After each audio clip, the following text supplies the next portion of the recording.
So why do the aliens want to come to Earth? What is it about Earth that finds it so they find it so desirable? Big booty Latinas. Oh, yeah, I think it'll be okay. Put the Ouija board away, John.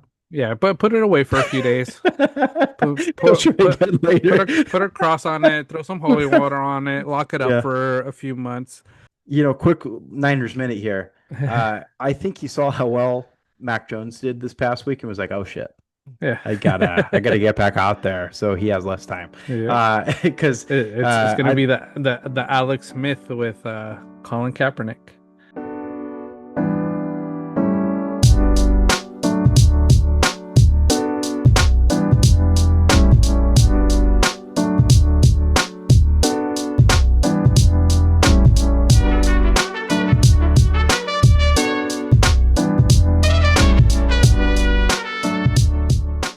All right, welcome everybody to another episode of Banter on the Rocks. Got Tim here, John. It's Monday, September 15th today. And first order of business, as always, is where we discuss our brand ambassadorship.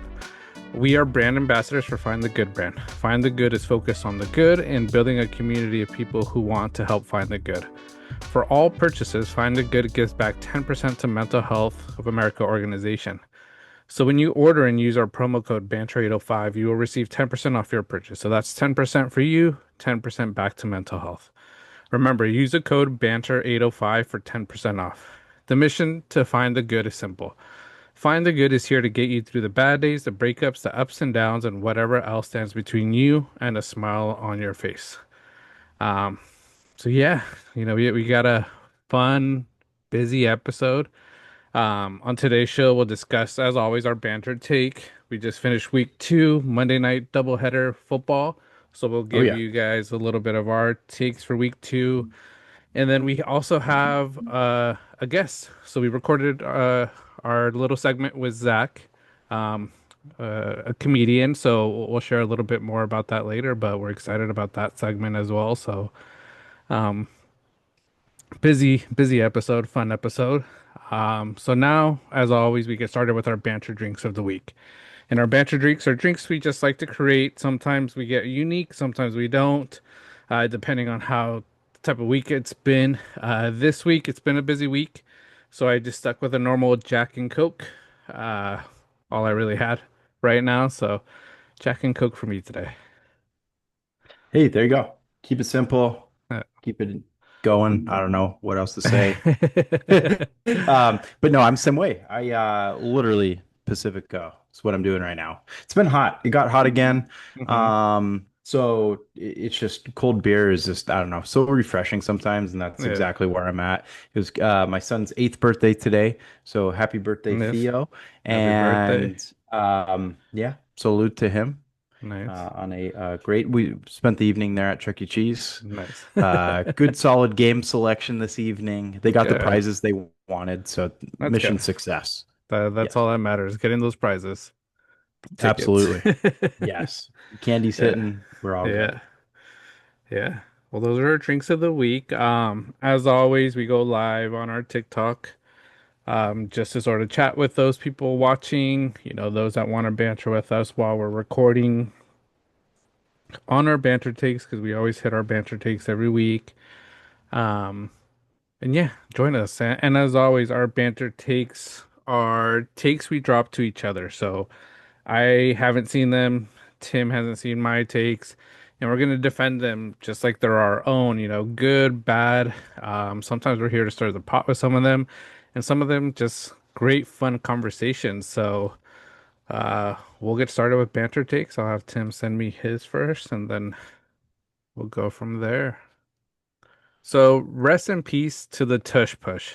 Dean Blandino has called it too hard to officiate, but I say keep it. Yeah, I've been seeing a lot about the tush push. I saw a lot of the Chiefs complaining about it.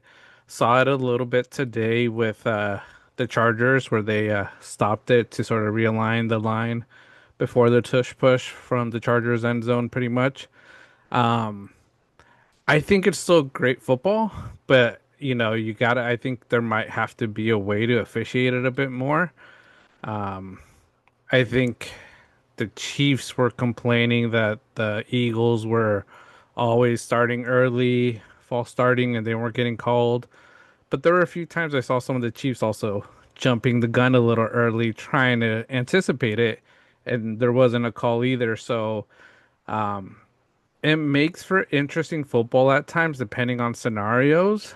Um, so I think it's still not something that should go away, but let's see if they can find a way to manage it. The NFL comes up with all these crazy rules that sometimes we don't want, um, all the deflate gates. What was the one with Tom Brady and the Raiders that they still complain, you know? Oh, his broadcasting while being part owner, right? No, the tuck rule, Oh, Tuck Rule. the Got it. tuck rule, Yeah. you know? Yeah. And then he goes around and now owns part of the team. It's Yeah, hilarious. yeah, it's He owned them crazy. back then, it still owns them. Yeah. So it's just like, there's always these rules that are going to come out. So it's going to get officiated, I think, a lot better because you can't really take something away that I don't know if it's fully illegal, but they've been doing it for years, so I don't think it's an illegal play. It's a hard play to defend, but Mhm. a lot of plays are, so teams are going to get a little bit better. I think some teams have gotten pretty good at it, but it's still always going to be a hard one because you pretty much just push the quarterback forward 3 to 4 yards. I saw Justin Herbert today just sort of get like manhandled in that pile, getting pushed, to give him some more space. Yeah, exactly. Yeah, it's really hard to defend, really hard to evidently officiate. I never really thought of it in that Hmm. standpoint of, the officiating side of things. I always just thought like, damn, it's a pain in the ass to try to control as a defender. It can get really Yeah. frustrating. It seems like, like a QB sneak in Madden. It's just Hmm. automatic if you're like on the 1 inch line. Yeah. And, I think it's really rough on O linemen, I'm sure, getting piled on, getting, people Hmm. just driven into the back of you and push forward. But when Dean Blandino, former head of officiating, Hmm. starts saying it's too tough to officiate and he's done with it, I think that's something that the NFL listens to even a little bit more. This past offseason, they did have a vote on it, didn't pass yet, but you can just tell that they're already heading in that direction. Yeah. And I'm sure that there's either going to be, something like a revote, to kind of revisit this rule altogether because people, are getting fed up with it. And I Hmm. think, whenever they play the Chiefs, whenever any team plays the Chiefs, I feel like if anything goes wrong when it's used against the Chiefs, it's like, a personal foul Yep. automatically. But never a problem when, the Niners are dealing with it, Yeah. or another team. It just gets more emphasis when the Chiefs are unsuccessful against it. Hmm. So, I think that that's drawing a lot of things. And again, if refs are getting frustrated with they're saying it's tough to officiate, I just think the NFL has to try to combat it in a different way. Again, maybe there's ways that they can Hmm. further regulate it. I don't know if there's like things that they can maybe look into this offseason where they keep the play, but then, hey, if somebody lines up like this or, watch for this a little bit Hmm. more specifically, then you call it. I guess it's Tom Brady and Andy Reid, I think, saw a late game false start, Yeah. with the tush push, and they wanted to call that out too. I don't know. I don't know where it's going to go, but again, I just feel like things are overemphasized when Hmm. it's against the Chiefs. And the Chiefs, honestly, take your L's. We saw this coming a mile away. We did. Uh, no surprise at all. But hey, John, all Chiefs fans Hmm. wanted Rashee Rice, benched, suspended instantly. Hmm. How's that working out for you guys? Yeah. Not too well. Yeah, you Should have you waited. wish they wish it would have been delayed a little bit, Yes, not this hard run they're going in. Because even next week, the Giants coming off a big game, even though it was a loss, they got confidence. So best of luck to them, the way for they're playing. sure. No match Hollywood is easy. Brown. I'm curious how they feel about Hollywood Brown. But we'll talk more Chiefs later. But yeah, with the tush push, I think it will get regulated. I think an idea I have for it, it's only being able to be used like in the 5 yard line, getting close to a touchdown. Anywhere else in the field, just sort of eliminate it because that's where it just starts getting too hard. Because it is a dangerous play. These offensive linemen, I think they know what they're getting into, but it also seems like a lot of teams are mastering it because the Chargers did pretty well with it. They got Hmm. like 3, 4 yards from it. So I think a lot of teams are going to start using it. So I don't think it's going to go away. How it's going to get regulated, we'll see. It's going to be a tough one, but um, yeah, like I say, I don't mind it. It gets annoying, because it's an automatic 2, 3 yards, but someone's going to come up with a way to stop it. For sure. And with lankier QBs like Justin Herbert, I feel like it makes a lot of sense. A lot Yeah. more extension, can get a little bit further through. He's a Hmm. bigger frame, obviously, to push forward. Jalen Hurts, ton of success, Yeah. kind of similar, stature, I guess, not quite as tall, but, somebody that's agile and can kind of wiggle their way through. I'm curious, has the Ravens really used it much with I, Lamar? I haven't seen it because I think we have Yeah. other ways to use it. I don't think Yeah. we're gonna put Lamar in that situation, even though nobody luckily has gotten hurt from it. It's gonna take a big QB, a big offensive line to really get injured out for the year to sort of be like, we gotta ban the tush push. Yep. I think if it was like the Bills using it and Josh Allen breaking his arm or something or breaking his leg from it out for the year, they're gonna be like, we gotta ban this because you're gonna hurt our QBs. Yeah, for sure. Even though you say keep it, John, do you feel like this has a legitimate chance to be banned this offseason? I don't think it'll be this off season. I think it'll be maybe 2 to 3 off seasons, 3 more Okay. seasons of seeing it. Because, like I say, I think a lot of teams are starting to implement it. It's the first time I saw the Chargers really doing it. So I'm curious what other teams are going to do it when they're on the one, when they're on the two. Um, I think today the Texans could have probably used it when they went for it on fourth and short, and Yep. in the end zone. I think they could have probably gotten the 2, 3 yards they needed, but they didn't try it. So it's like some of these teams might start practicing it. So I'm curious to see how it's going to go. And that's why I don't think it'll pass, though. I think some people will hate it, some people will still want to use it. So, For sure. I wonder if any teams that voted against it this past offseason have started to implement it into their plan. They're like, well, if we can't get rid of it, we'll start mhm. using it. Like Yeah. I'll be paying attention, I think, to the Packers for one. I think Hmm. the Packers are pretty big, opponents to Yeah. keeping it. So, yeah, Yeah. it's a good team. And Hmm. but again, I guess what they have with Josh Jacobs, I mean, the dude scored in what, 12 consecutive games now. Yep. I don't know much use for it at this point, but maybe Hmm. they'll get to that point and I'd be interested to see. Yeah. I'll be interested to see which other teams use it, how they use it. But like I say, for me, it's a QB sneak just differently where you just push the QB. A Yep, lot more strategic where you know how they're going to line up and you know exactly what it is. Where a QB sneak, most of the time you knew this is a QB sneak, but which way, left or right? So it's right. sort of you got to do the same thing. Just how are you going to stop that? Because nobody, it was very near impossible to stop a QB sneak. Yeah. Oh yeah, for sure. Back in the day, anything with Michael Vick included and Hmm. a type of like elusive QB run was nearly impossible.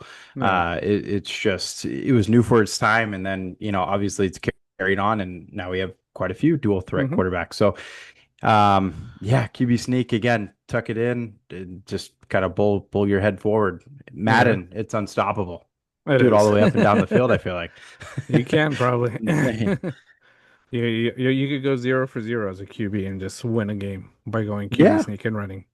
for sure. Absolutely. Just going back to the tush push altogether though, John, Hmm. a guy like Dean Blandino, obviously former head of officiating, Hmm. do you feel like he still has a pretty big draw in, like the say of the NFL? Like, you think he's consulted pretty often? I think he still is. I think a lot of people still look up to him because he did it for so long. But like I say, it's also a new generation. It's the new Hmm. rules. Dean Blandino wasn't really ever there during that time, so it's the evolution of the game, and it's always going to change. And his word and his thoughts are going to carry a lot, but it's not going to carry as much as he probably thinks it does.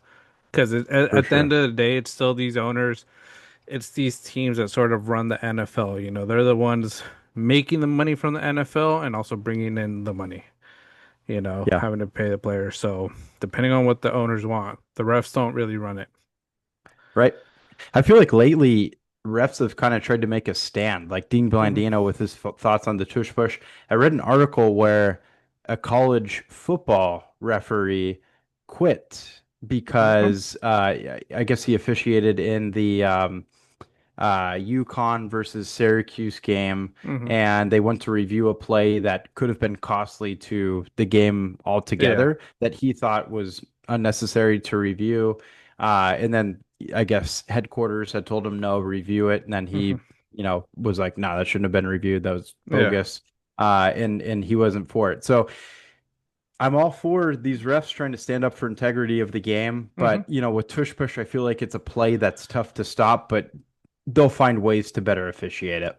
Yeah. They'll find ways to better officiate it. And honestly, like that, going to replay, it's the best way to officiate because, like I said, there's always calls that sometimes don't get called. And now Hmm. with replay, assistance, it can be taken back. Where back in the day, if it wasn't called by the refs on the field, it wasn't a penalty, and it Hmm. cost people the game, the tuck rule. That's one that if they were reviewing it the way they do review now, it would have been called a fumble, and things could have gone differently for the Patriot franchise after that.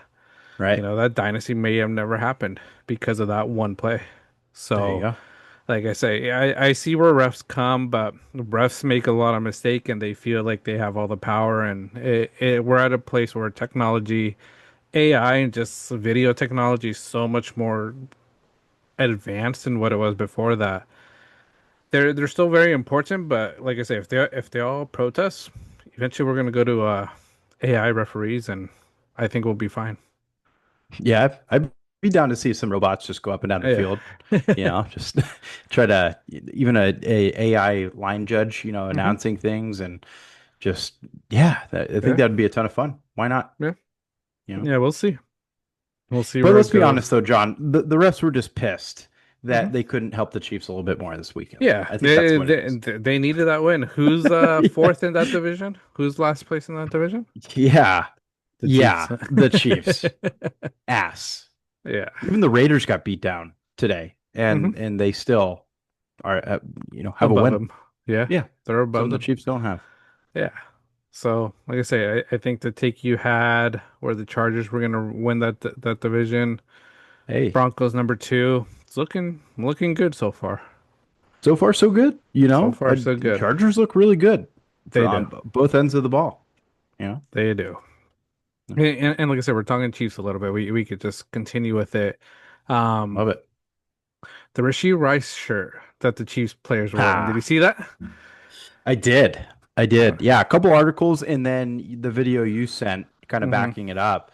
Yeah. Yeah. I What are your thoughts? My thoughts is it's ridiculous. Like I said, it shows how much they need that player because they know they suck without him. They know Yep. they're not going to win without Rasheed Rice, but free for like Rasheed Rice did something wrong. He got in an accident. He was speeding, racing on the freeway, injured people. Mhm. Like I say, any other normal American would be in jail probably for quite a while, paying Easily. fines. So he got 6 game suspension. Probably should be like the whole year, that he should be suspended for what he did because he Hmm. pleaded guilty to it as well. It's not like it was a settlement. He pleaded guilty to this. So his 6 game suspension, he's gonna serve it. Like what they put on, I think it's ridiculous. Like I understand you need him, but this is a guy that did something wrong. It's sort of saying like, when what Ray Rice did was really bad, and that's why he's out of the league. But it's sort of like saying like, oh, bring back Ray Rice when he was going through his stuff because we needed him back then. Yeah. No, exactly. It's like the same precedent.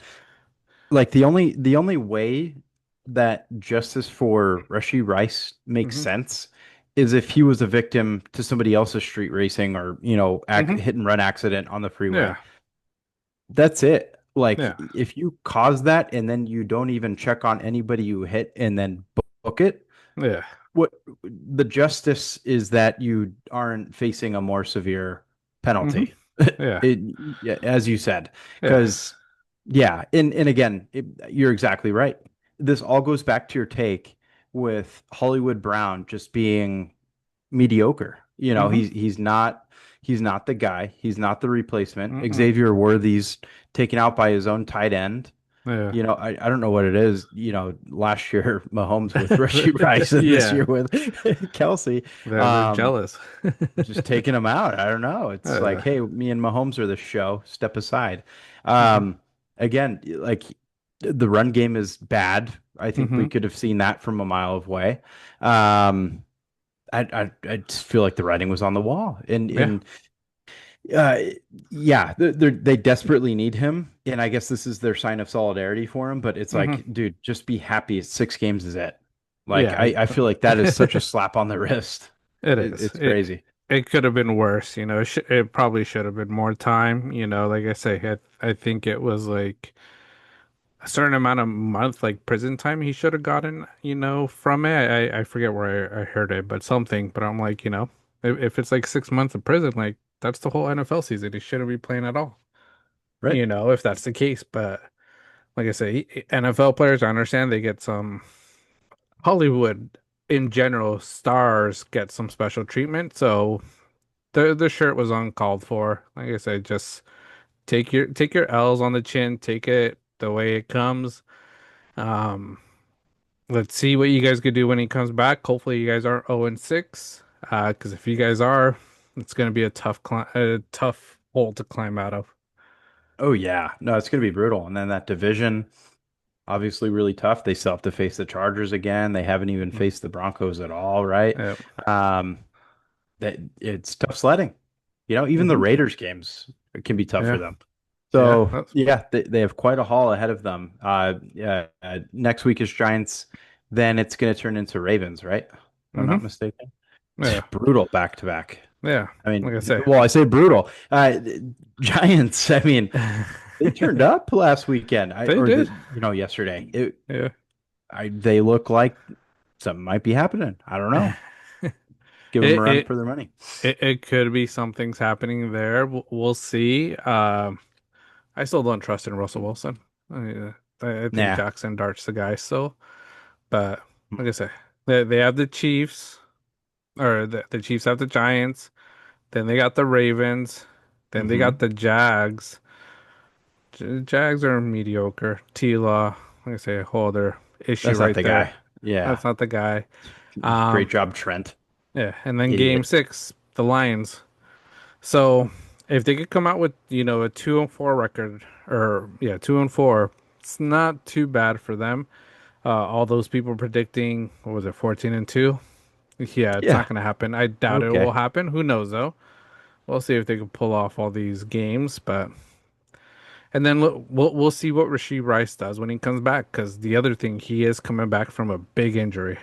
Those Yeah, players struggle sometimes at first to get back to 100%. So we'll see.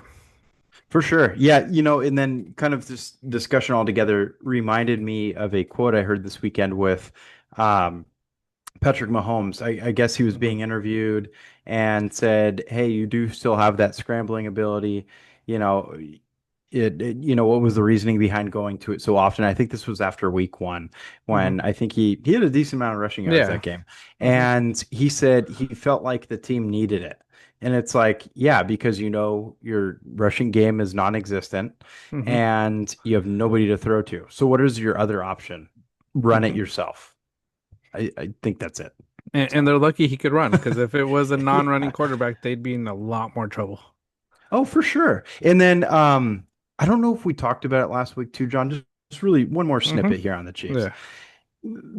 Lowering the shoulder into a defenseless Oh yeah, we didn't talk about it. defenseless defensive player, I Hmm. think is total BS. And you sent a clip on it to me, Hmm. and yeah, it kind of teed me off because God forbid you lay a pinky on Mahomes at times, Hmm. but it's okay for him to lower his shoulder into a defensive player who's assuming you're going out of bounds. And already slowing down to not hit you and get that penalty, because that's a big penalty when you hit them out of bounds, Yeah. even if it's just barely a pinky on the white, you know, on the chalk. Absolutely. Yeah, no, it's ridiculous. And it's like I understand it's football and stuff, but don't go begging for calls when, you're Hmm. nipped after you fake a slide somewhere down the field. Yeah. I just thought it was I think it's an offensive cheap shot is Hmm. literally what that is. It's nonsense. It is, and I think what's gonna happen is if he does it again, there's gonna be a team that's not gonna take his shit, Yep, and they're gonna hit him hard. He's gonna get hurt. Yes, they're gonna get the penalty, but that's it. The player might get, kicked out of the game, but then that's gonna show that favoritism towards Patrick Mahomes because he's done it. He did it in the earlier in the game. They're just getting their lick back, you know. yeah, So literally what it is. Yeah, yeah, no, I mean, I just thought that was a really shoddy play. yeah, It's like I get it, it's football, but you yeah, like these defensive players are trained to like hmm, not engage anything that's even close to the sidelines. yeah, And then you go and just like try to yeah, lower shoulder to get an extra hmm, yard. I think yeah. was total BS. Yeah, no, to total BS. Like I say, Patrick Mahomes is babied in the NFL.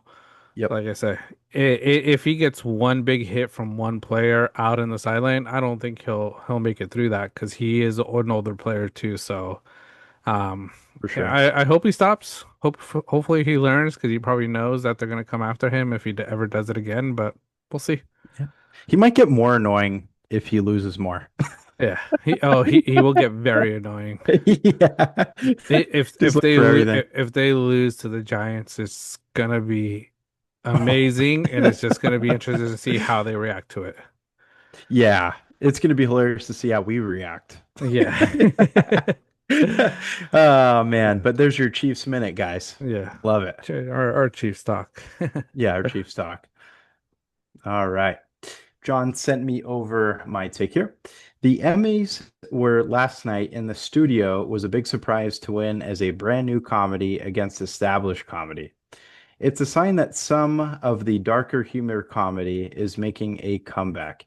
Yes, I've kind of noticed this quite a bit, even outside of the studio. I didn't get a chance to really watch that show, but I've heard a lot of good things. But I also know it wasn't for absolutely everybody. And I feel No. like a lot of people who really understand the movie industry Hmm. or have been a part of the industry, Yeah. I've everything I've read, they've all said it's if you've been a part of it or you know it's super relatable, and the Yeah. way that they presented it was just flawless.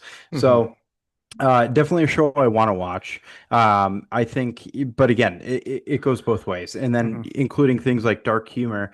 I feel like we're starting to see a lot more racy jokes, funny Hmm. jokes, kind of make a comeback compared to where it's been.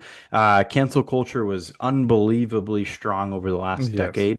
And I feel like people are now beginning to realize it went too far. And some people who were canceled making a comeback, getting back into Hmm. it, unless you're canceled for, something Yeah. that's absolutely egregious and agreeable. Hmm. Yeah, I mean, good riddance. But, when it comes to, small things, it's in humor or Hmm. whatever. Again, if it's not for you, turn it off. I think it's Yeah. that. I feel like we saw a lot of that with Shane Gillis at the ESPYs. He got, a little edgy with a lot of his jokes, but I thought it was funny. There Yeah. hasn't been a lot of backlash to it after that either. So I feel like the lack of backlash is, promising that we're kind of getting back to, Hmm. humor that, you know, we could be at a funny point again. Drewski is another example. He goes full white face and, Yes. does a ton of makeup. Not a lot of backlash for it because people thought it was funny, and Hmm. everybody knows who he is. Like that's just the stuff he does. He's hilarious. He makes it work. And kind of move on with it. Funny for Yeah. content. That's it. So that's what they're here for. It's all entertainment. I feel like a lot of it shouldn't be taken that seriously. But obviously we live through examples too. And I think that's where a lot of the studio comes into play. And, Hmm. the appreciation I think for some realism in comedy is appreciated these days. And I think it's needed too. The Yeah. world is crazy over the last few years. So, kind of getting back to like these humorous topics, I think is great. Yeah, no, yeah. I was surprised to see how much the studio won, and I was very excited about it too, because it is a show I know I've told you about. I've talked about it Yeah. here once, and what the humor was. Like I say, I enjoyed it, but when I saw it, I was like, I bet you a lot of people are hating it, because some of it's just not what we're used to nowadays. It's not that clean humor that you see on other shows, which, like I say, nothing against those shows, but it's just something I enjoyed. And what I enjoyed about the studio too is just like how relatable to the actual movie industry it is. I saw Seth Rogen talking about like with the acceptance speech. If you watch that episode, how a studio head wants to hear their name and be thanked for, the movie, even though they're not a Yep. part of it. Like he's like, we went to actual studio people and talked about it, and everybody kept on saying that one thing. I just want to hear my first and last name thanked. So it's actual things that are going on in Hollywood that, go behind the scenes, and it's just crazy to see. And I think all the cameos they had in it, I was surprised of how many A-listers that they had. Some of them are very funny. Zoe Kravitz, her scenes are funny. Bryan Cranston too. It's a very good comedy, and like I say, winning for their first year over some of these other big comedies like, Hacks, Elementary, What We Do in the Shadows. There's so many, The Bear. I thought it was great. For sure. Zoe Kravitz in the show. It wasn't he like Seth Rogen practically begging for a thank you Oh in yeah. her acceptance Yeah. speech? I Finding think any that was in way. a clip you sent me, and Yeah. it was hilarious watching Yeah. him try to do that. And again, I think that's where a lot of people are saying it's like, dude, that's it happens. It Like happens. Uh-huh. it's comedy through experience, Hmm. and I kind of appreciate that humor too because like we all you and I, for example, we work in Hmm. different industries. If somebody Yeah. came out with humor for your industry, you'd be like, aha, I get it. And I think Yeah. that's exactly what this is for the Hmm. movie industry. And again, it can be, I'm sure, very cutthroat. There's a lot of dramatics around, Yeah. just not on set, and in a movie. Yeah. Um, so I think it's good. I think it's good to have something like this come back. And Hmm. I mean, even that, and then looking at like the amount of like awards that they won, like Seth Rogen couldn't even hold them all up in a photo Yeah. shoot yesterday. Outrageous. Do you Yeah. feel like the way that they kind of swept these awards was very deserving, or do you feel like there was other shows that should have snuck in a little bit more? I think it was deserving because, like I said, I think it was really great. For me, it's always hard to sort of decide who wins because, like I said, there are so many people that are good in shows. Like I said, best actor in a comedy series. It was Seth Rogen that won for the studio, but Adam Brody and Nobody Wants This. I really liked him in that show, the Netflix show. Jason Segel and Shrinking, Martin Short, Only Murders in the Building. I've Mm-hmm. always heard he's done great. And then Jeremy Allen White, the Bear, he won, I think, his first 3 seasons of the Bear coming out. He was always like sweeping. The Bear was always sweeping. So I, I don't think it's not deserved. I think the studio was very funny and it's an actual comedy because I still think The Bear, for me, it's not really a comedy. I think it should be more categorized as a drama than a Mm-hmm. comedy. But like I said, I think the studio is well deserved of it. The writing for it, I think was great. The stories, because like I say, it all comes together towards the end, but some of the little episodes are so funny. Like I said, which one was it that I saw recently? Um, the one where he goes to like a live set and how he sort of gets in the way of everybody and how everybody's sort of kissing Seth Rogen's ass because they want something because he's a studio head. I think Uh-huh. it's one of the actresses, Greta Gerwig or someone. She was like kissing his ass because she wanted to use the jet to travel for the press tour. It's like I don't want to travel in coach. Let's get that Right. PG, that PJ. I want that PJ. And it's like they were just saying so many great things to him, how smart he is, how his input on the movie is great, but it's all because they wanted something. And I think that's the way it would be too. If I was a director, a studio head would come to me, give me feedback, I'd be like, okay, I'll do it, but what am I getting, for that? because the Yeah, the director I think wanted to use like a Rolling Stone song that, when you use songs like that, you got to pay millions just for copyright to use it in a movie. So she's like, we got to add, 10 million to be able to use the song. And it's like, okay, well, I'll be nice to you. But, towards the end, it just sort of doesn't work out for him and it goes really bad. But like I said, it's just so funny. for sure. Yeah, no, it's yeah, I mean, all through like, closest to examples as possible is Yeah. exactly how it sounds. And go for that private jet. I mean, honestly, yeah. If you're on a tour for a movie, costs Yeah. millions of dollars, get that PJ, you Yeah. know? Get that PJ. It's worth Yeah. it. Yeah, hell yeah. But yeah, but Lose your way yeah, for it. but yeah, it was the Emmys yesterday. Did you see anything about it, Tim? Anything that Yeah, stuck out to you? one I was going to bring up don't know the kid's name, but youngest I will say youngest male to Hmm. win because I do know that a girl won back in the 80s at Yeah. a just as young age, I believe. But I believe he's only like what 13, 14 if I'm not Hmm. mistaken, winning an Yeah. Emmy already, was there Yeah. with his parents, it looked like. Yep. Awesome moment, looked really cool. What are some details on that? Owen Cooper, one for adolescence. I don't know if you ever saw that show on Netflix. Heard of it, but no, didn't watch it. No. So I did my little post of those, my three standouts, the studio, adolescence, and then the pit. But adolescence, it's a show about and like I say, if you haven't watched it, mute this part if you don't want to hear some spoilers. But minor Mhm. spoilers, not too much, but being investigated for a murder. So, and it's what's so crazy about this show is it's all each episode is one continuous shot. So it's Oh like there's wow. no cuts at all. Like I say, it's like a camera just moving around, going to different characters. I think it's like episode two, they're at the police station, so they're going across the police station to like where the holding cell is, to where the parents are, to where the investigators are, and the transitions are pretty smooth. It sort of puts it all together. So that's one of the very unique things. The story, it's a tough story. What adolescence is. In the eyes of a youth, in the eyes of a parent going through that, it's a tough show to watch. But I really enjoyed it, really appreciated it. Um, and they also pretty much had a clean sweep.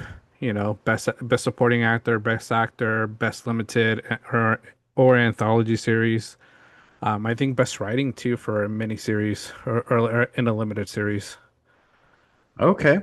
Wow. I feel like I heard about that with the continuous shot, and God, it feels like that was so long ago. This It show was. debuted, right? Yeah. Mhm. Yeah, I think it was probably close to like January, February. Okay. Very So, beginning of the year. mhm. Yeah. I feel like it's been ages. Yeah, so there's some of these that sort of like were shown quite a while ago that, like I said, I totally forgot about that show, until Yeah. I saw it here at the Emmys. I was like, oh wait, I remember that show.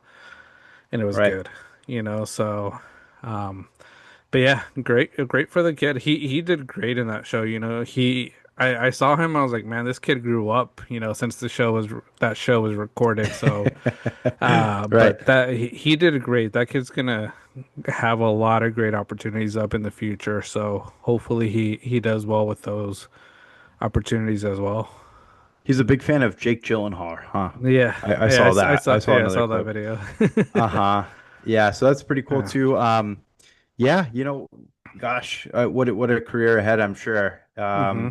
That's pretty awesome. Wasn't there also a war movie that was filmed very similarly where it was just uncut, just one direct Mm, um God, I think it's been like 2 or 3 years since that released, maybe even longer. But there was like I believe it was a war film, and it was just all one continuous cut, and it was got rave reviews. could be 1917. Yeah, that one. That one, Yes. yeah. That one was sort of the same. I think there's a few Okay. cuts here and there, but there were a lot of times Got it. where it does that little continuous shot where it like follows someone through like a big set, sort of, a big Okay. location and does Yep. a lot. But then there were always like I say, I have to watch it again to sort of see it, but um, they did really well. For sure. Do you like that kind of style of film? I'm starting to enjoy it. Hmm. I sort of put it on my TikTok post that I think there's going to be more shows or more movies trying this style out to sort of see Okay. how they can be successful, because I think certain movies it might be a little tough, like some sort of like action martial art movie. That one might be a little tough to do in one continuous shot, people fighting. Mhm. But, something like a drama movie, you know, like Adolescence, even like 1917, where it's not really like hand-to-hand combat, but just like, going through a war scenario, it might be pretty good. For sure. Yeah, I feel like it would be really tough, like in a movie like, I don't know, I'm gonna throw out a comedy, Dumb and Dumber, where like, you're going from one scene to another, you're Hmm. traveling. I feel like that's where it gets really tough. But a movie I feel like where it could work really well, that I'm not saying that this film is gonna have it, but the movie Good Boy with the dog. I feel like if you're just following a dog around all day Yeah. and he's watching the owner, smash his head into a wall, Yeah. and then, Put a GoPro go on for a him. sip of water and yeah, just let him run around town. Yeah. Have a day. Still super pumped for that movie, by the way. Yeah. No, I've ever since you brought it up, like I've seen two or three clips of it that yeah. I'm just like, oh, that looks so It's good, gonna and be good. nothing better happened to that dog. No. God. Uh, No, I'm not trying to read spoilers, so I'm gonna go into it a little Ooh. blindsided. Like I say, I hope nothing happens, but we'll see. Yes, and I will say, next week I will bring a review for this if we can fill it in there. I'm going to go see Conjuring this week, Okay. so I am we are able to sneak in a small date night movie Nice. this week. So Conjuring's done phenomenal too. If we're just going to go quickly dive on the topic of horror here for a second, I saw it got like over 100 million in the box office. It was a great movie. I saw it You saw it? Okay. opening night. Yeah, Oh Thursday or my God. Thursday You or get Friday, I holy forget. water on you? Did you need to Uh, be like, no, I don't think I needed it. But still, great all right. movie. Great way to sort of close it out. Um, I want to read more on, on Ed and Lorraine because there are some people saying, they're a little controversial. So I'm just curious what that's about. Because like I've never Oh, really read into them more than just watching the Conjuring movie. So, but really great movie. I think it's one of the biggest horror movies ever. yeah. Opening weekend. Um, has its moments. One of the freakier ones I think since the first one. I would say for me. Great. Yeah. So not bad at all. The way it ends, it sort of brings everything full circle. Pretty good, but yeah, good movie. I think you'll enjoy it. We could dive deeper into it Fantastic. next week. Yes. All right. Yeah, no, Yeah. I'm super excited for it. And quite frankly, John, let's be honest. If you're going to get into that line of work, you have to be a little crazy or controversial. Like Yeah. Oh yeah.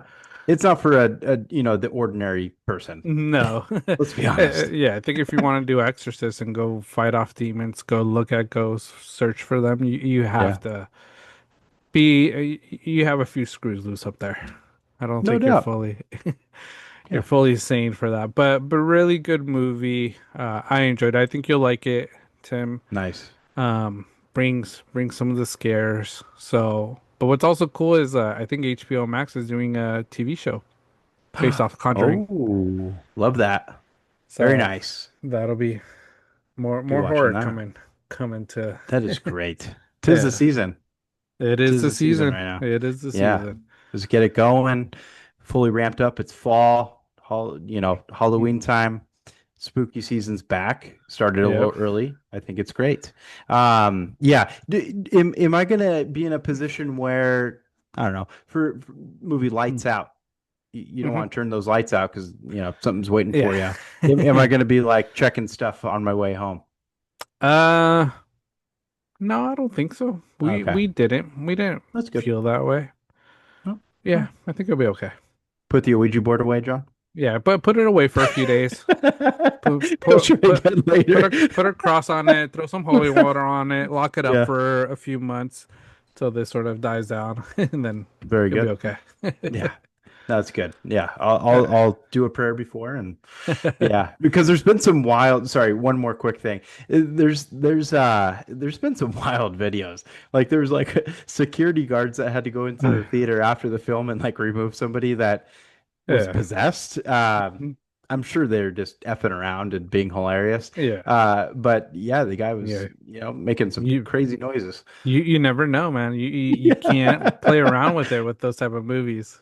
Yeah, and then the priest showing up to bless everybody on their way in. Yeah, for that Wild. like premiere or whatever. That's it freaks Funny you out a stuff. little bit, but like I say, the one thing to remember, it's a movie. Yes, it's based on real life. Yes, this could actually happen, but it's entertainment, Yeah. Oh yeah. you know. That's what we're there for. Yeah. Love this No, stuff. but yeah, that was the Emmys. I think the only other thing that I sort of didn't mention on the post, Andor winning a best drama writing. Ooh, very Great for good. Star Wars. You know, Andor. Like I said, I think I talked it on about it on here as well. Great Hmm. show. If you haven't watched it, watch. Both seasons are great. Season two, I think, killed it. Connected sort of Andor and Rogue One. Hmm. So really great movie, or not great movie, great show. Absolutely. Yeah, no, I agree. I all those Star Wars, Yeah, shows I love. I think they're great. yeah. But yeah, that's the first of award season. Like I say, award season is sort of coming up. I know Oscars is until I think like February. Hmm. Next one, I think it's Golden Globes, and let's see, I think that's like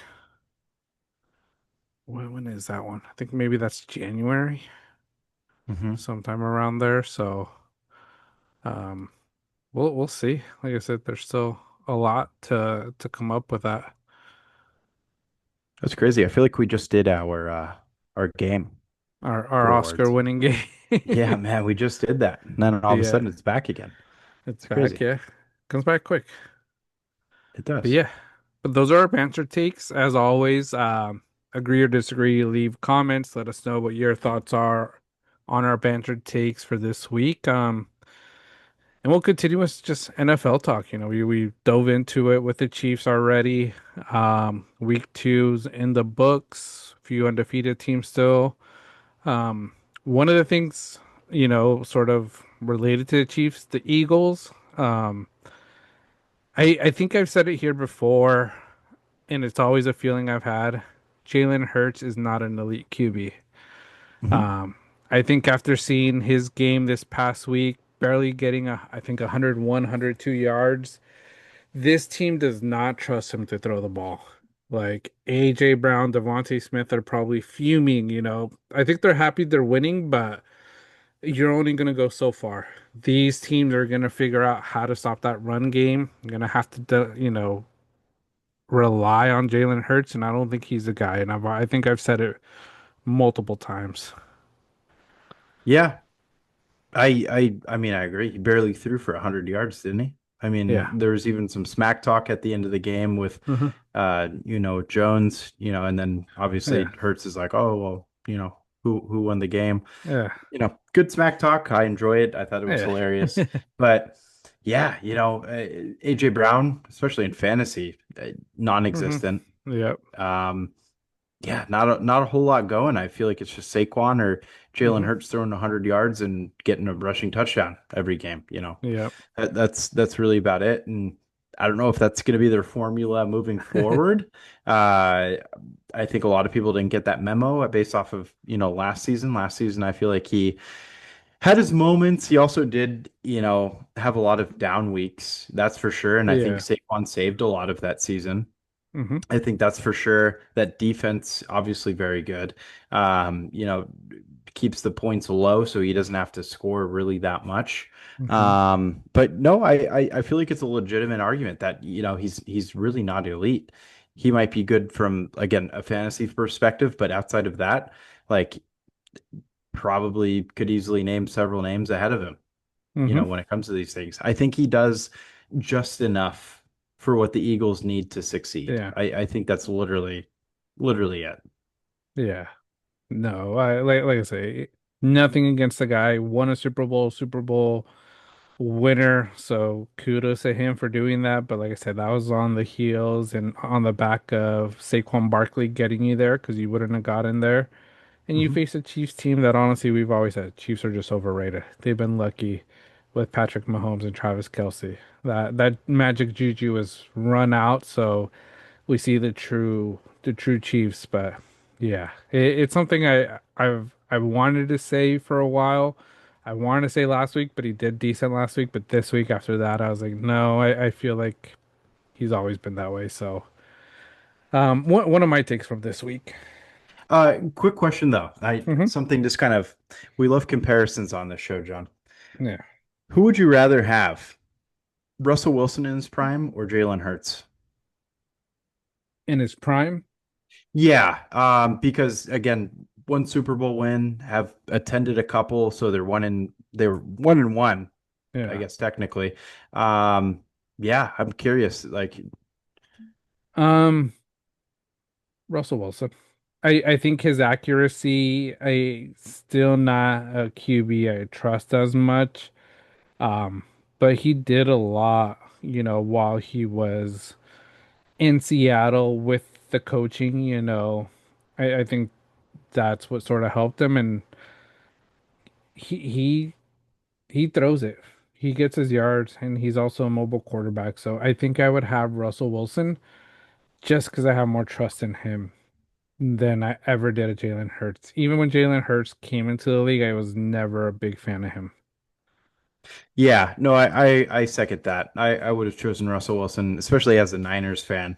There's this certain years where, he just wouldn't back down. Hmm. It just seemed like he had crazy throws to, Javon Curse, I believe was his name back then. Tyler Lockett, Yeah. back in the day. Like I just feel like he would just have so many plays up his sleeves when you thought they were just dead in the water. And Hmm. then they would pull off something miraculous when Yeah. Golden Tate was there, was another, Hmm. big name. It Yeah. just seemed like he was just elusive when he had to be. He stepped up in the big moments. Hmm. No scene was too big for him. Jalen Hurts shows glimpses of that, but I feel like regular season talent, Russell Wilson had a little bit Oh more. yeah. Yeah. Yeah, I think Russell Wilson had a little bit more had more of the accuracy. Um and it's just shown it more, when the big game when it comes down to the big game moments, he could get it done. Hurts has done it at times, but he's also just very inaccurate at times. His Hmm. throws, he just doesn't look comfortable throwing it, and like I said, that's why he's relying on his legs. You could say, Justin Fields is the same way. The Jets don't trust him at all with throwing because he barely even threw it, in what, 2.5 quarters that he was in before his concussion. You Yeah. know, it's there's those quarterbacks that, they could win you with their legs. If you have a running back that, that tandem, um, you could sort of say Lamar Jackson was in that conversation for quite a while, but he developed his game. Jalen Hurts, I don't think has developed his game the way Lamar Jackson has. You're exactly right. Yeah, no, and I just read today, Lamar Jackson, highest passer rating of Hmm. all time, like Yep. top of the list. I think it's like 102 point something. Yeah. And it's that speaks for itself because coming out of the draft, everything he did at Louisville, Hmm. what he was known for was his crazy freakish, athletic abilities. Yes. The way that he was elusive, his speed, big playmaker. People were, going as far as saying, "Oh no, he's not a quarterback. Put him at a different position, he'll still excel." But Yeah. again, he adapted, Hmm. he learned, and look where he's at today with Yeah. the highest pass rating of all time. Mm. It speaks for itself, and I think Yeah. that's tremendous. And that's where Lamar Jackson is really just missing that Super Bowl, and Hmm. and he's going to be. I think one Super Bowl he could be a Hall of Famer. I think without a Super Bowl, he could still possibly make the Hall of Fame because of how Yeah, he changed the game. But the Super Bowl will make it a lot easier. for sure, absolutely. Uh, Yeah, because we look at. I mean, Mike Vick back in the day had a cannon of an arm, but mhm. I guess his off the field stuff didn't help him Yeah, try to get yeah. into the Hall of Fame. That hurt him a little bit. Just a tad. But again, he's well on his way. I mean, Yeah. it's yeah, Mhm. unbelievable. So that was just a good little snippet. But week two, altogether, I feel like offense has stepped it up a bit more, but Mhm. so far the injuries are compiling, and especially at the quarterback position. We Yeah. just found out Jaden Daniels sprained knee. We Hmm. just saw Joe Burrow likely out for the season at this point, at least Yeah. 3 months with turf toe. That's going to require surgery. Hmm. JJ McCarthy, high ankle sprain, Yeah. unlikely for week two, or week three, excuse me. Yeah. Brock So Purdy. Brock Purdy, although Brock Purdy evidently might be coming back this week already. Mhm. Evidently maybe the injury's not quite as bad, but quick Niners minute here. I think he saw how well Mac Jones did this past week and was like, "Oh shit, Yeah. I gotta get back out there." So he has less time. Yeah. Because It's gonna I be the Alex Smith with Colin Kaepernick. imagine that's crazy. I mean, if you go back, we wanted him Hmm. kind of arguably over Trey Lance. We just, it just didn't pan out with Trey Lance, but Yep. now we have Mac Jones. It worked really well. Mac Jones had a great game, got us the W. Defense came up big. A lot of people are calling him Mac Montana at the moment. I said it on a That's a number of little too videos, much. A a little little too bit, much right there. just a tad. I said on a couple different videos, I said, I've seen enough. Welcome back, Joe Montana, because he got our W. Yeah. But things were clicking. Jawan Jennings had a great game. Pearsall, he's staying consistent, not as good as his week one, but Hmm. still a decent game. McCaffrey got in the end zone. Um, and most of all, Yeah. Pinheiro. He made some field goals. Missed PAT, but could be a holder issue. I don't know. Snap. But Pinheiro, man, he's we're in better hands, I feel like. And Pinheiro, he knows his job. He knows what he's got to do. But short leash, it's got to be a short leash. So if Pinheiro, you start effing up, man, Yeah. I think we gotta talk to Young Ku You, because you don't think he's coming back for the uh, Falcons? no, no, no, no, no, no, no, No. no. After that performance, would the kicker go 5 for 5? Yep. Yeah, no, he's not coming back. No, that's. I mean, he was electric, spot He on. was. Yeah, That doesn't know any of J.K. his Dobbins. players, but Yeah, everybody had to like do intros for him. yeah. It's kind of crazy too. But yeah, no, I don't think so. Yeah, yeah, no, I Hmm. think Young Wei might be on his way. Yeah. But Moody found a destination with the Bears. Good luck. If Good if luck. if it couldn't get more worse, congratulations, it got Yeah. worse. Sorry, Bears fans. But there's teams that need kickers. There will always Hmm. be teams that need kickers. Look at Chase McLaughlin. Hmm. Butchered my parlay today. Butchered a Destroyed it. lot of our parlays. What a jerk. Next time, let's make a chip shot. Yeah. 38 yards, right? Yeah. 37 yards. Got to be automatic. That's all they do. That's all they do. Hmm. Um, I don't know. Yeah, well, we'll see. Yeah, yeah, Young Hoku. We'll see where he ends up. There's gonna be a team that needs him. He was Mhm. always a top kicker, I think, last year, fantasy wise, it for sure as well. Yeah. So yeah, if Eddie Pinero doesn't work out for you guys, reach out to them. I think he would be a fan favorite instantly in the Hmm. Bay. I'd be stoked. Because he's had a great career. Last year, Hmm. meh. This year, Yeah. not the best of starts, but he's kind of I don't know. He can still make it happen. I believe it. Hmm. Seattle's another team.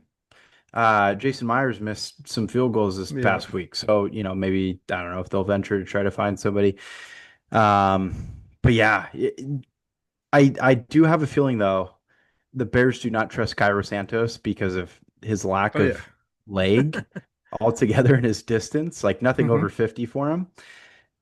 I I just can't imagine seeing Jake Moody go out there for him. But I think we talked about it a little bit. Jake Moody maybe just needed to change the scenario, and let's see if it's Chicago. I doubt it. I think he's still gonna miss, Maybe. but you never know. It could be what he Yeah. needs. I think he's got to take a weed whacker to the eyebrows, see a little bit Yeah, better. Those yeah, eyebrows are bushy. crazy. Yeah. No, he could thin them out a bit. Maybe he'll see a little bit better. Yeah. Um, but hey, if there's anywhere that like it couldn't get worse, it would be the Bears. Hmm. Honestly, like you're going out there, you're just having fun at that point. Um, yeah, I don't think there's much hope with them. I feel like every week that goes by, Caleb Williams wasn't the biggest issue this past week, Mm, but I feel like there's still a lot wrong. yeah. There's a lot wrong with the Bears. Good thing you didn't take him as your hot take again Oh because it yeah. looks like just another Bear season. I feel bad for the Bear fans. I think it's one of next to maybe the Jets. It's probably one of the sorriest teams right now. The Saints are doing a little bit okay, with what they're dealing with. Titans the same, it's a young QB and it's already a team that we knew was going to be bad. Yep. Um, Dolphins may be Jaguar the worst. Browns. Dolphins maybe, but they kept up with the Patriots. They had a decent game, so It's true. not too bad. But the one team that I think sort of scares me, Packers. That team's just looking dominant. Yeah, they are. They dismantled the Commanders. Like Hmm. Commanders look not good. I Hmm. I, I know Jaden Daniels sprained his knee during the game, but outside of that, even and then Yeah, Eckler obviously going down with a torn Achilles. That's yeah. unfortunate. That might be the end for Eckler, unfortunately. Hmm. Um, but that yeah, Commanders are still a very good team, and the Packers just Micah Parsons makes a difference. He does. Let's be honest. I think that his presence alone is really good. He puts the Hmm. pressure. He's a freakish athlete. His size, he's always in the quarterback's face. Hmm. Um, the Commanders really just never got anything clicking the entire night. And then the offense looked great. Jordan Love looks phenomenal. The unfortunate injury to Reed, early on in that game. Yeah, The run game looks really good. Yeah, Packers they're clicking, man. yeah. They're clicking everywhere. So kudos to them. Big surprise, Colts. Yeah. Welcome back, Danny Dimes. Danny Playing Dimes. great. You know, Giants are regretting that trade. Like I Yep. said, that's a winnable, just division AFC South. Like I said, Texans were probably the one team to compete with them, and they're 0-2. So, not a good start for the Texans. The puncher for the Colts hasn't even needed a punt at all in the first two games. So, easy paid vacation for him, just chilling. Um, Yeah. but yeah, I'm curious to see how long they could keep it up, though. Like I say, it's the Colts. But I also like what their new owner, Jim Irsay's daughter, sort of being on the sideline, wearing the Yeah. headset, participating, hearing she's also in the weight room working out, when they're all working Wow. out. So someone that's really dedicated to the team. So, um, and their schedule's actually not too bad. Like I said, they got the Titans, should be an easy win. Rams might be a tough game. Yep. Raiders, not as tough. Cardinals, not as tough. Chargers, tough. Titans again. Steelers, it depends what Aaron Rodgers is by that time. Yep. Falcons could be tough. Chiefs just suck. Um, Yeah. Texans, Texans, they're in that competition. Jaguars, Seahawks, 49ers, Jaguars, Texans. So they got a pretty nice schedule. Arguably weakest division in football, Hmm. I would say. Yeah. Texans don't look good. Mm-mm. Jags, nah, Yeah. meh, need time. Yeah. And then Titans, obviously, no, like Yeah. what everybody Need time thought. as well. Yeah, need time as well. I think that they could get things going, but not right Hmm. now. I Yeah. think the Colts could win that division. Yeah. It sounded like a crazy take to begin the year, but I I don't know. Could be. I think It they can could do be. it. And talk about a guy that needed a change of scenery, Hmm. Daniel Jones. Yeah, I mean, he stepped up in a big way. Um, I mean, he looks phenomenal. And there's a lot of good pieces there. The defense is really good. Um, they can make it happen. I mean, they took down a really good Broncos team. they did. I like their kicker. Missed that game-winning field goal, then gets the penalty, and then goes up and just nails the game winner. Hmm. Talk about, just confidence and Yeah, sticking to it and not letting you that field goal get him down. So yeah. shout out Schrader. Yeah, no, I mean, Colts surprising team, but Mhm. JT looks like he's back to Jonathan Taylor. Yeah, He looked really good both weeks. yeah. No, that team's looking good. So shout out to the Colts. But yeah, overall, good week of football. Good Mhm. games, more offensive games. Like I said, we're going into week three. Uh, let's see what some of the big week three games might be. Quick question, John. Yeah, While you're looking at week 3 games, everything okay with Derrick Henry? yeah. Okay, Giving him off a day week. off. Giving him a day Okay, off. He's it's the older. Browns. It's the Browns. We knew we could do a different game plan, playing Yep. around with stuff, to sort of see and giving him a break. Uh, All right. and like I say, Las Vegas called. Probably the most prop bet Yeah. Derrick Henry Uh, scoring in Las Vegas. They don't want to lose money, so hey, that's it. just make that call. I think that was it. Yeah. Honestly, yeah. The script was in. But yeah, let's see. Thursday we got Miami, Buffalo. Big snooze fest, I'm gonna say. Yeah. Um, the Rams versus Philly. That'll be good on That's a Sunday. good one. Rematch of the playoffs last year. Hmm. Rams almost took them down. Yeah. Denver, Los Angeles for conference game. That'll be a good Very one. good. Uh, Back-to-back KC. divisional games for Chargers, huh? Yep. Yeah. Man, tough. Yeah. KC, New York. Another one. Yep. That'll be good. Russ gonna cook. Yeah. And then Monday, we got a tough game. Baltimore versus Detroit. Ooh. At home It'll or Yeah, Detroit? we're at home, but still, Okay. Detroit. The way Yeah. Detroit played this last week, tough game. Let's see. We defense got we gotta handle it because, like I say, it could end up being like the Bills game where we're dominating and then our defense just takes it too easy. Yeah, exactly. Yeah. So, No, in Detroit, I thought there was a lot of question marks after week 1. I just think that Packers team is really freaking good. hmm. And Detroit, man, they were just piling it on. Like Amon-Ra and Goff just Yeah, on repeat that entire game. Like yeah, 50 points wasn't enough. yeah. But It's remember, it's crazy. the Bears. It's the Bears. It's That the is true. Bears. So Bears so suck. we'll see. But yeah, so it'll be a good Monday night game. Um, but yeah, that's week three. Any other football news takes, Tim, for you? Just those injuries, I think, was the big one. Really happy to have a kicker who can kick. Hmm. Um, I'm happy to see returns back. Yeah. Returns are back in a big way. Hmm. Especially in like that Pats Dolphins game. I thought that was Yeah. a phenomenal game.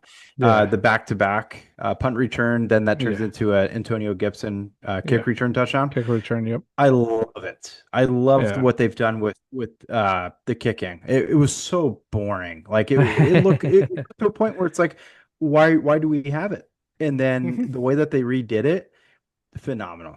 And it's electric. I Yeah. Those back-to-back kick returns was so much fun to watch. Yeah. It's good. I think I still have to like learn the rules exactly. It's still a little confusing to me, but it looks good. Yeah. Like I say, you're seeing a lot more of it. The penalties, I think if you get into the end zone, it's like they start on the 40, isn't it? It is, yeah, yeah. It Uh, starts on the 40, yeah. and then uh, you're not alone with reading the rules. Pittsburgh needs to do that also. Yeah. If you kick Keldon the ball in Johnson. the landing area and it doesn't go out of bounds, it's recoverable by the offense, which then Yeah. turned into a Seahawks touchdown this past week. So, Hmm. yeah, I think a lot of people got to learn the rules a bit there. Uh, but yeah, Khalil Mack seems like he broke his elbow. Hmm. Just injuries galore, unfortunately, lately. Um, Yeah. yeah, hope it doesn't turn into much. It also kind of seems like the NFL has figured out quarterbacking. Hmm. Defenses, I think, have the number on a lot of these teams, unless you're the Giants and Cowboys. You'll just, yeah, you need 400 yards plus to Yeah. win a game. But, for example, I don't know, Geno Smith, Jalen Hurts, they're not even eclipsing 200 yards. It just seems like the norm now compared Yeah. to a few years ago when it's like, man, if you're not passing over 300 yards, like what are you doing? Yeah. Yeah. It's like it's the high 180s to low 200s where a lot of these Hmm. quarterbacks are, unless it's a blowout game or they're just stat padding. So we'll see how it continues. I'm like I said, I'm enjoying it so far. I'm liking it. Fantasy Me too. wise, I feel like we got to reevaluate our team a little bit. We had a tough A week. bit. Um, but We not need a locker concerned room yet. talk, John. Yeah, We need yeah, to confront these guys. we do. Yeah, yeah. But Igbuka's him. Igbuka is the guy. He had a crucial miss today, but still rookie. You know, got to remember Yeah. he's a young kid. So Groin and getting he wrapped though. I hope yeah he's okay. yeah Ugh, yeah, he was getting taped up. I don't know if you saw that, John. He's yeah getting a lot of gauze yeah. on the sideline. Hope all is Well, well. well, yep. Um, we need him. Hmm. Marion We Hampton's underwhelming. yeah, he's not living up to the expectation we had for him. Still, like I say, rookie, costly fumble today, or could have been a costly fumble, but um, like I Yep. say, we got to see. I'm happy about our tight end, you know, still playing, not hurt. Yep. That's very So good. Put up points. yeah, yeah, Loop is amazing. yep. CD's Loop, consistent. yeah. Yeah, we still have a solid squad. Like I say, we might have to make some changes. You know, we'll start looking at the trade market, um, seeing I what we like got it. to do. But like I said, there's some of these teams that are going to be struggling. Jaden Daniels, you know, someone's going to struggle. Yep. Whoever picked up Joe Burrow, they're probably shedding some tears right now. Bummer. You know, so Yeah. it's that time of the year. Maybe we got to freak out the Jamar Chase or T. Higgins owners because I honestly I think Browning is a very serviceable backup. Hmm. I think Um, he did well. Jamar Chase put on a show. I Yeah. mean, he had what 14 catches, something like that. Hmm. So buy low to scare him. Be like, hey, Yeah. yeah, Browning. I Yeah. don't know, man. You know? Yeah, he might be pretty cheap right now, so we'll see what we could do. Yeah, We gotta look even reevaluate a little bit, but still, will I think we do. still got a solid squad when the time comes to it. I do too. Not every week's going to be great, Yeah, and I'd rather have the bad weeks now and, yeah, win later. yeah, yeah. And if we would have had a great week, just not like an outstanding week the way we did last week, just a great week, I think we would have won because we were still Yeah, within striking distance. right. Yeah, So so we'll see. But yeah. yeah, Not worried. Not worried. yeah.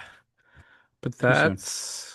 that's NFL, some fantasy talk. Next we'll transition into our next segment, and that's our interview we had with Zach. So I'll let Tim share a little bit about Zach, and then we'll head to that. Yeah, so Zach met him through TikTok, connected. He started following myself, I believe, in one of our videos that we had out. Followed him back right away because his content, right off the bat was awesome. I feel like it's a great way to, kind of meet new people. Hmm. Sully had, quite a few stand-up shows. He's a Marine veteran as well. I think he incorporates that, you'll find out here in this interview, into his stand-up routine. And it's a guy who's, kind of building his way up now. I think he's only been at it a couple of years now. Hmm. But he's posting his shows, he's showing his clips. And I just thought he was an outstanding and in perfect, person to get on the show and interview. So he really went into detail on quite a few things, and his really hilarious. Like he had us laughing literally most of the entire Yep. interview altogether. He's quick, he's witty, and just most of all, a really good person. Mhm. I thought, just his communication through DMs was awesome. Very communicative, professional, just a super down to earth person. So great, interview altogether, and was Mhm. a real joy to have him, shares, how he is, going Yeah. on with everything he has going. Yeah, for sure. So here, here's our little segment with Zach. Hope you guys enjoy.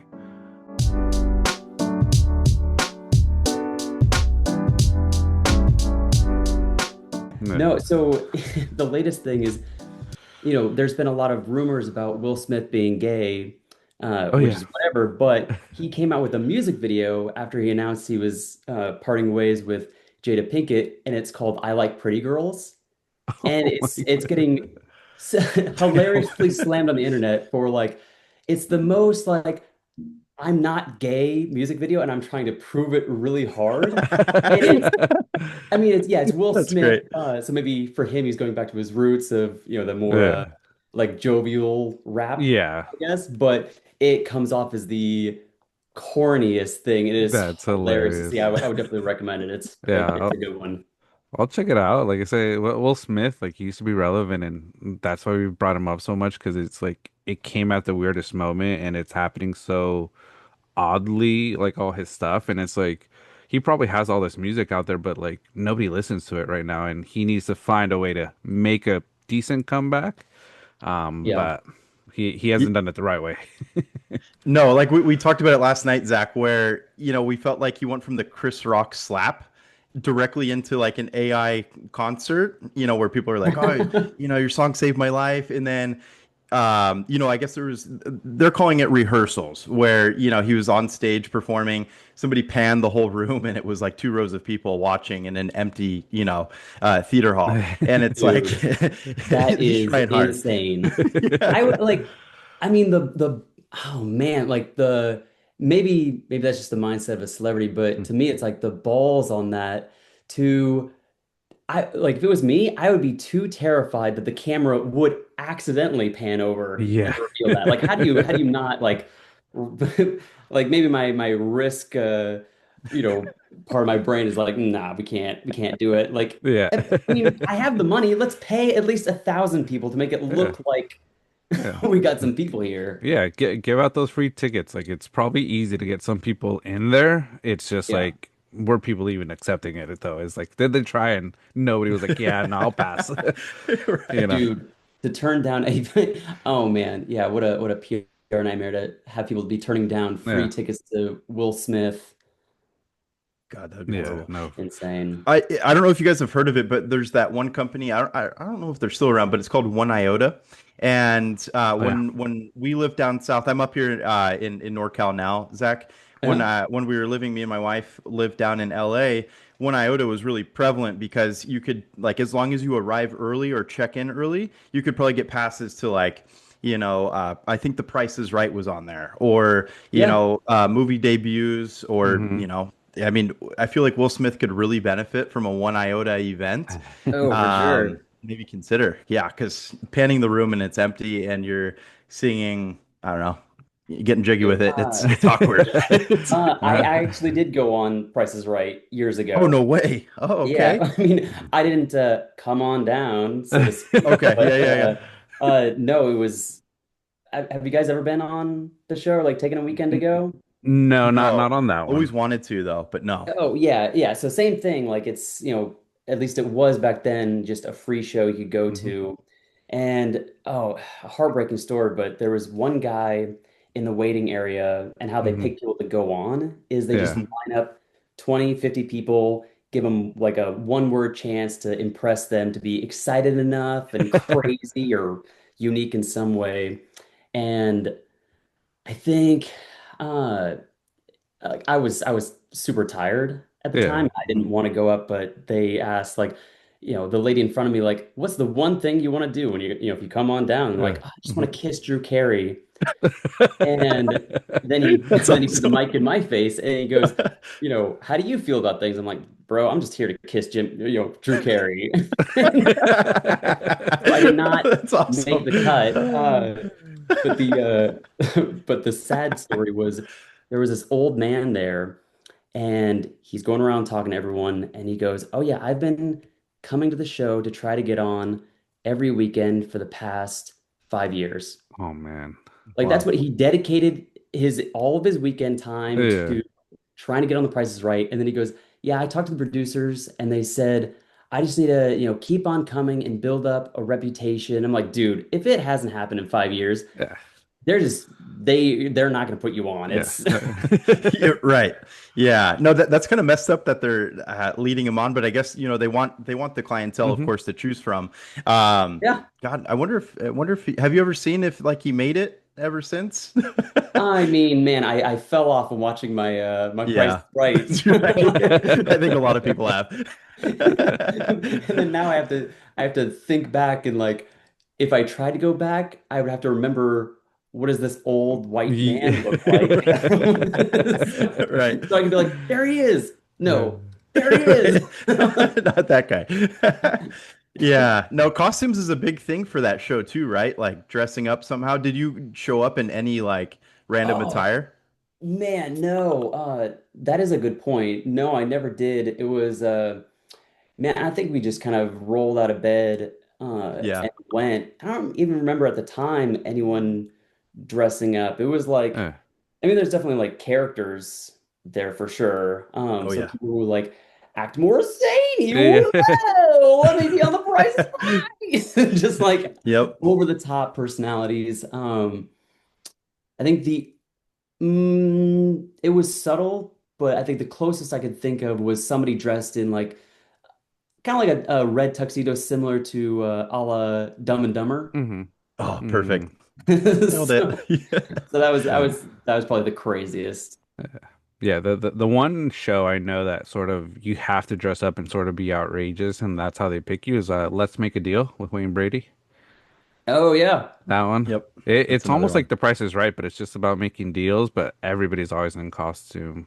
I think I had a coworker that said they did it and they were just out. I forget what their costume was, but he's like, he didn't get picked, but he was like, I was just going crazy. I was like, yeah, that's what you got to do. Yeah.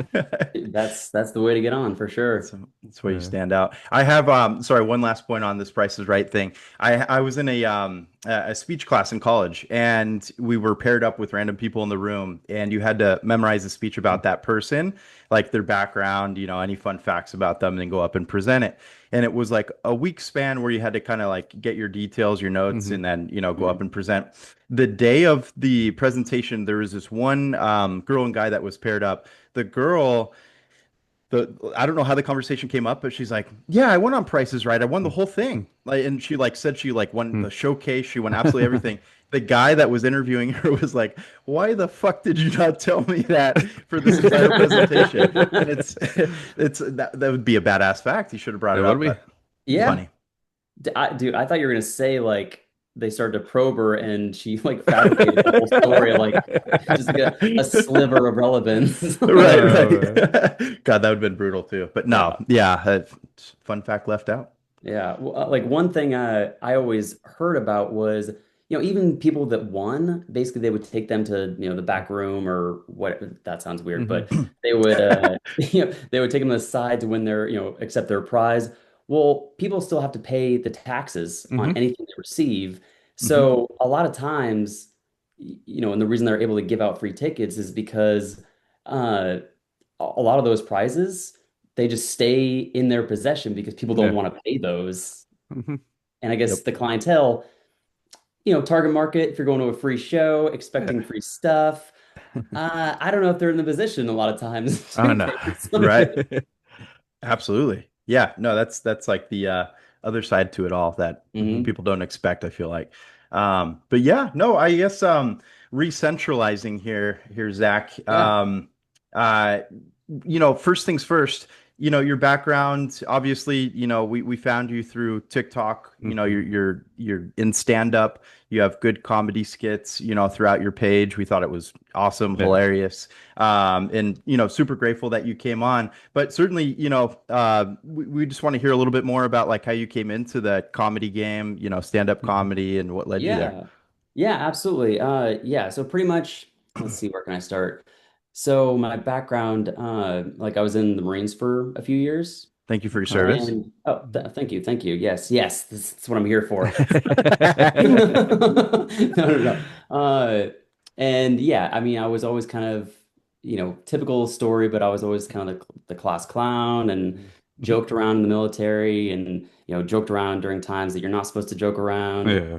and all that. And I think, a significant question I would always hear is like, oh, was that funny?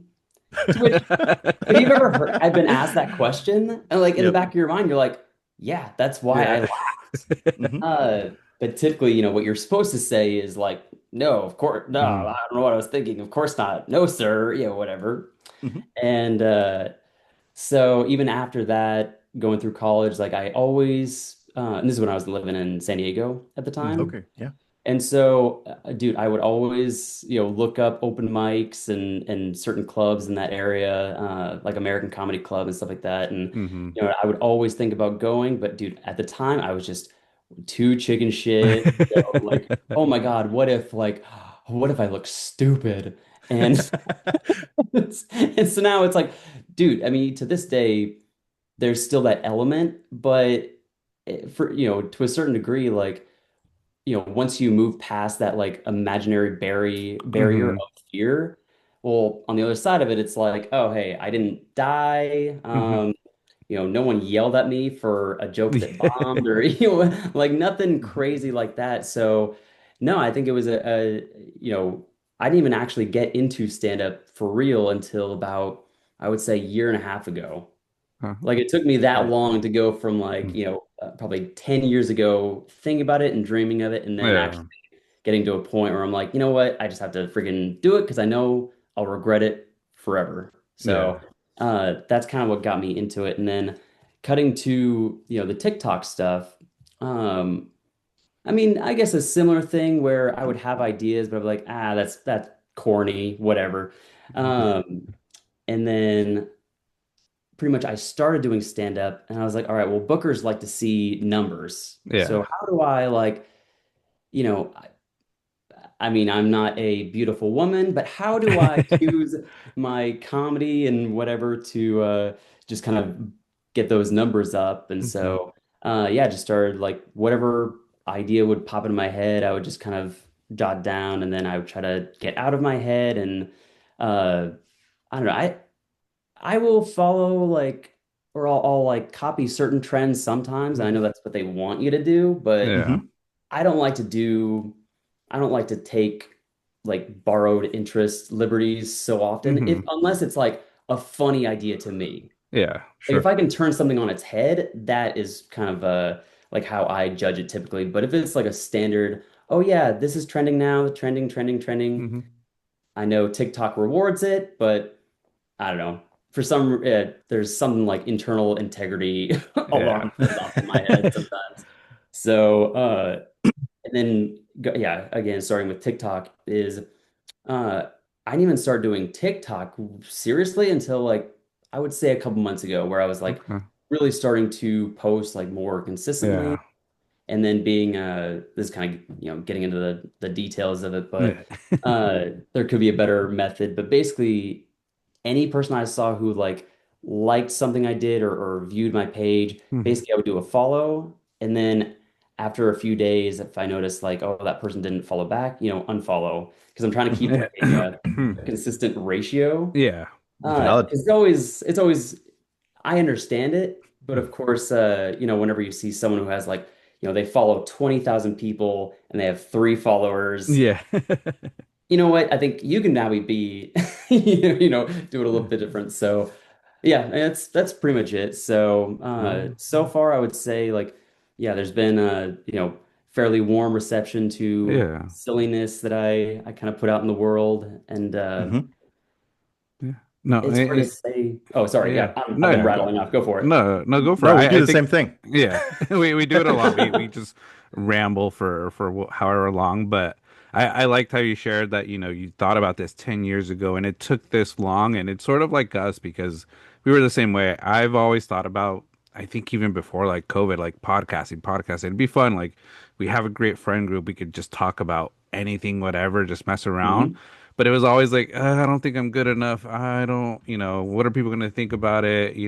Like we talked about before, what is my family going to think? Are they going to disown me because of some of the stuff I say, But, Yeah. once you get over that like hump of just like, for me, it was like getting over the hump of being recorded, talking on a mic.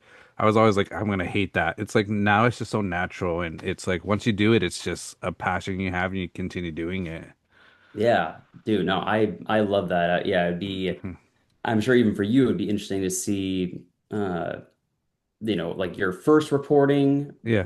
versus now. Like, yeah, you guys sound. I don't want to blow smoke or anything like that, but yeah, you guys sound very natural on Yeah. the mic and everything like that. No, So, appreciate it. yeah, Thanks, 100%. man. Yeah. Yeah. Yeah, no, I do that sometimes too, where I'll surf because, like, on TikTok, for example, it'll have like where we started Mm, with all four of us, and then surfing through mm. those and the content we had, it was like, oh, that was a good idea. Execution wasn't there. And Yeah. then, as we got on, it's like it's trending in the right direction. And, Mm, it's a comfortability thing. Like you said it perfectly. It's like an imaginary barrier. mhm. Hmm. And, at times, like, I feel like everybody kind of deals with social anxiety to an Mm, extent. Sometimes people don't, and it's like, social butterflies, blah, blah, blah. But, that barrier is like very mhm. real for a lot of people. Yeah. And, like, I think previously we brought up a challenge of like, oh, we got to go hit up an open mic night one night, Oh, John, and just film it. And, if we're Yeah. awful, then it would just be hilarious content. If we're yeah. awful and nobody's laughing, Yeah. what's the worst that they're going to do? Just, I don't know, throw a tomato? I don't know. Yeah. Oh, yeah. I mean, yeah, it is interesting. Like, I mean, yeah, I would highly encourage it. Honestly, even if someone's not wanting to do stand up, I Mhm. think that's one of those, yeah, almost like a mental Mhm. stretch, Oh yeah. or Yep. like, a way to boost your confidence and like learn that, failure is not the end of the world. I think Mhm. that is just a good thing for anyone to do. But dude, I'll tell you, it cannot be worse than my first open mic experience. Let's hear It, it. Jesus. So basically, okay, one, I did a card trick on stage. Okay. Yeah. So Hell magic. yeah. Anyway, I don't think I have it. But so, no, basically, I was talking about how I went on a date with a witch. Like she was a, Okay. like self-proclaimed witch, and I've talked about this on stage a little bit, but during the date, this is real, but she dropped a bag of animal bones on the table. Oh. And I Oh was like, oh, okay, well, you've eaten already, so maybe drinks. Oh, that's And great. so basically the joke was, oh, she's into magic. I'll impress her with my magic. And I did like a like Yeah. a disappearing card thing. Yeah. And the crowd hated it so much they Oh wanted me to go poof. no. And then so this I've kind of evolved into, Mhm. more polished material, but a big part of my act Mm. is I was a prison guard in Afghanistan. Okay. Yeah. So. And so basically, yeah, and the big kicker is that I would be, I almost got fired because I was tickling all the Yeah. prisoners. I saw Uh, that Yep. one. so Yep. That it's was great. thank you, thank you, thank you. And so that's true, but the way I phrased it the first time, Mhm. it was like the space that I try to be in now is like I talk about dark stuff, but I do it in a very silly way. Mhm. Mhm. Like a buddy of mine described my comedy as like you get really dark, but your vibe is like, but we're having a good Yeah. time. Like, that's how I would Yeah. explain my style. But no, the first time I told it on stage, it was not taken as a joke. It's like, Mhm. oh, this is a war criminal, and he needs to be locked up along Oh with his man. magic tricks. Like, Oh, beat it, dude, that's warlock. hilarious. Oh man. No, I Yeah. Yeah. appreciate that joke. I think Honestly, if we were in the audience, I think that would have killed for us. Like Yeah. the witch state thing was freaking awesome. The Yeah. tickling, as a guard. I saw that video of you presenting that joke, and it was awesome. It was hilarious. Oh, Hmm. thank you. Thank you. As far as like stand up goes, and I think we saw it recently in a video of yours where, somebody was talking like, oh, are you gay? And then you had a rebuttal to it. I'm curious about like, how you incorporate things like crowd work into your sets if it happens often, and how you go about that. Yeah, I mean, oh my gosh. I mean, I will say, that's still something I'm getting better at. Hmm. Because even at this stage, like a lot of times, like I'm probably more in my head about it than anything. Um, but a lot of times before a show, I'm focusing so hard on, and this is not what we should do, but I'm focusing so hard on like getting my bullet points down and make Hmm. sure I don't forget any Yep. any certain structure. And so it is interesting. There's been times where I've been presented with a certain challenge that allows me to get out of my head like it was a crowd work show. Hmm. So Okay. technically, you know, you're not, you can come up with like bullet points or whatever, or like leading questions, depending on who you talk to. But essentially, yeah, you just start schmoozing with the crowd. Hmm. And then like you can kind of pick up certain things that they say. And then if there's an opportunity, you can kind of lead into a joke that you already have. And it sounds super natural. Yeah. Yeah, that's So, cool. super natural. Not anyway. Nailed it. Uh, so, and then it really, when it comes to like crowd work beyond that, it really just depends on what's being said. Mhm. So, if I get a heckler, usually I'll try to dismiss it right away, Yeah. 'cause my hearing is shit anyway. So a lot of times I can't even be like, oh yeah, well, I don't come to your job and Yeah. because I don't hear what they say. So basically I'll say something quick like, I'll get to you in a minute, or that's enough out of you, or Yeah. something stupid. I don't even know if that's the best way to go about it, but and then No. or if I'm feeling a little saucy, I may be like, someone needs attention. Yeah.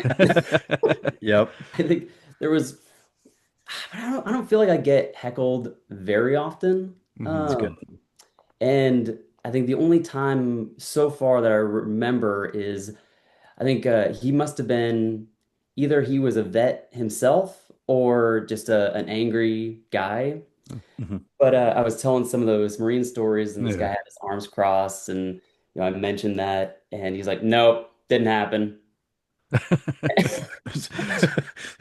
Again, like similar to like the whole like being asked if I was gay Yeah. stuff. Uh Mhm. that stuff to me is so hilarious Uh-huh. because and typically I just laugh it off or agree Yeah. with them like, hey, whatever you think I am, you got it. You got it. Yeah. And so, but that was hysterical to me because I lived it and I went through it. And that guy Mhm. doesn't know me. And the sheer confidence of like, nope, nope. It was, dude, I all I could do was really laugh and then just finish my joke. That was Yeah. pretty much it. And then again, going back to this happened recently, but yeah, it was the gay question was a Yeah. competition where we got Oh. feedback after it. It was fantastic. It was a great time, ton of fantastic comics, so it was a lot of fun. And then when he got that question afterwards, like the combination of his questioning and coming Hmm. back to it and my responses, dude, it got the crowd like fired up even Yeah. more. And it was overall, it was a good time. I've had people reach out afterwards and be like, oh man, like, this and that are kind of sticking up for me. I'm like, I Yeah. appreciate it, but not necessary. Like Yeah. I'm fine. You're like, that's part of it. I enjoyed it. I know, yeah. No one send this to my wife or like she's gonna get suspicious. Yeah. Yeah. Oh, that's awesome. You mentioned like, you shared a little bit about like what you felt like was your first bomb, your first bad show, your first stand up.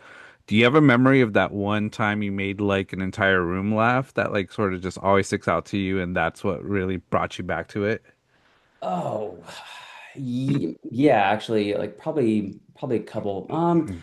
So far, I would say probably one of my favorite stages is Mic Drop in Plano, Okay. Texas. Uh-huh. Kind of like Nice. a local club here, and um, it's funny. Like some people like it, it's not their thing, but the stage is kind of Mhm. higher. Okay. So you're looking kind of like out like at a certain Mm. angle to the crowd, which is not always like that. And uh anytime I've been there, it's always been typically like a fantastic crowd. Like it fills Yeah. out. I don't know what it is, but people when they go to that club, like they're prepared to laugh. And it's again, it's not always like that where, you might get a crowd Mm. that I don't like to blame things on a Yeah. crowd. Like it's, definitely on me, but if a certain Mm. crowd is at a place where they're low energy or they kind of all have a similar like arms Yeah. crossed attitude. Oh, you feel it Yeah. immediately. So if like you Yep. see smiles in the crowd already, Yeah. like they give you a lot of grace, and typically, yeah, all you need is one person that like it's like shocks and surprises them of how Yeah. funny something is, and then it's contagious. Then it'll like kick off everyone, Kick and off. now you're Okay. in the mood to have a great time and laugh at a lot of what you say, as long as you continue to deliver on the Yeah. points, if that makes sense. Totally. Yeah, no, I'm sure, hit or miss. And maybe it's, just even the venue altogether. If they're not, supplying good Mm. drinks, people might be upset about that and it's just not good vibes. Yeah. But it sounds like Mic Drop is the place to be. That sounds like an awesome place. Just kind of speaking, like you mentioned Plano, Texas. Is there any other like comedy scenes like, Austin, LA, New York? Have you performed in, you mentioned San Diego earlier. Do you feel like it varies a lot depending on where you go, or do you feel like you can find same crowds everywhere you go? Oh man. So I think as far as I've ventured out at this point, is probably San Antonio. Okay. Okay. Yep. So I'll have to get back to you guys like as soon as I start, going out to different areas. But Yeah. no, I think I do have an answer for that. I would say my only way that I can kind of plan to combat that Mhm. is I try to make my material as specific to me as possible. Mhm. Yep. Typically, it's not really like, oh, I have a lot of like gun jokes or gay jokes or religious jokes or political jokes that Hmm. like, Hmm. oh, if I venture out someplace else that's more left or right, Yeah. I try to do it in such a way where that doesn't matter. It's Hmm. me being silly about a personal experience that happened to me. So even other people that are in the military, they can talk about subjects that are similar, Yeah. but like say the prison thing, like I don't know anyone who can do that Yeah. in particular. So I Yep. try to uh yeah, that's pretty much my way of kind of like solving that of like I feel Hmm. like I try to come up with material that not necessarily pleases everyone, but can do relatively well in every market. In every market, yeah. Yeah. No, that's good. Yeah, because I know the comedy scene's like growing in different areas. Austin sort of blowing up with the comedy scene. I think LA used to be the place, but now it's sort of for those big stars, and it's probably harder to get in. And it's good, leeway Austin, and then growing into those New York where it's like comedy every day, and then LA, the big stars. So. Hmm. But yeah, I think you doing what you're doing, keeping it just to your style that would please anybody. You could go to the middle of nowhere, Idaho and still Yeah. hit, and then go to Florida and still, do well. So, Yeah, for sure. Yeah. And I guess, more on the idea of making it specific to me is versus, oh, hey, they don't like my like political humor here, or political humor there. Hmm. Like if a crowd doesn't like me in a certain market, like it means they have to hate me as a person, yeah. which is how I want it. Yeah. Like and not to harp on it. But yeah, similar like same thing as going back to like the gay comments Hmm. where Hmm. uh I chalk that up to, you know what? Hey, it's not going to be for everyone. Hmm. And so, yeah, I think it's just a matter of like, he seems like he's coming off as like, a Yeah. little suspect. Uh, Which, No, but there's a part of me that gets a kick out of that because kind of that whole, stop trying to figure me out, mhm. like, like always keep him guessing on the Yeah. kind of deal. So.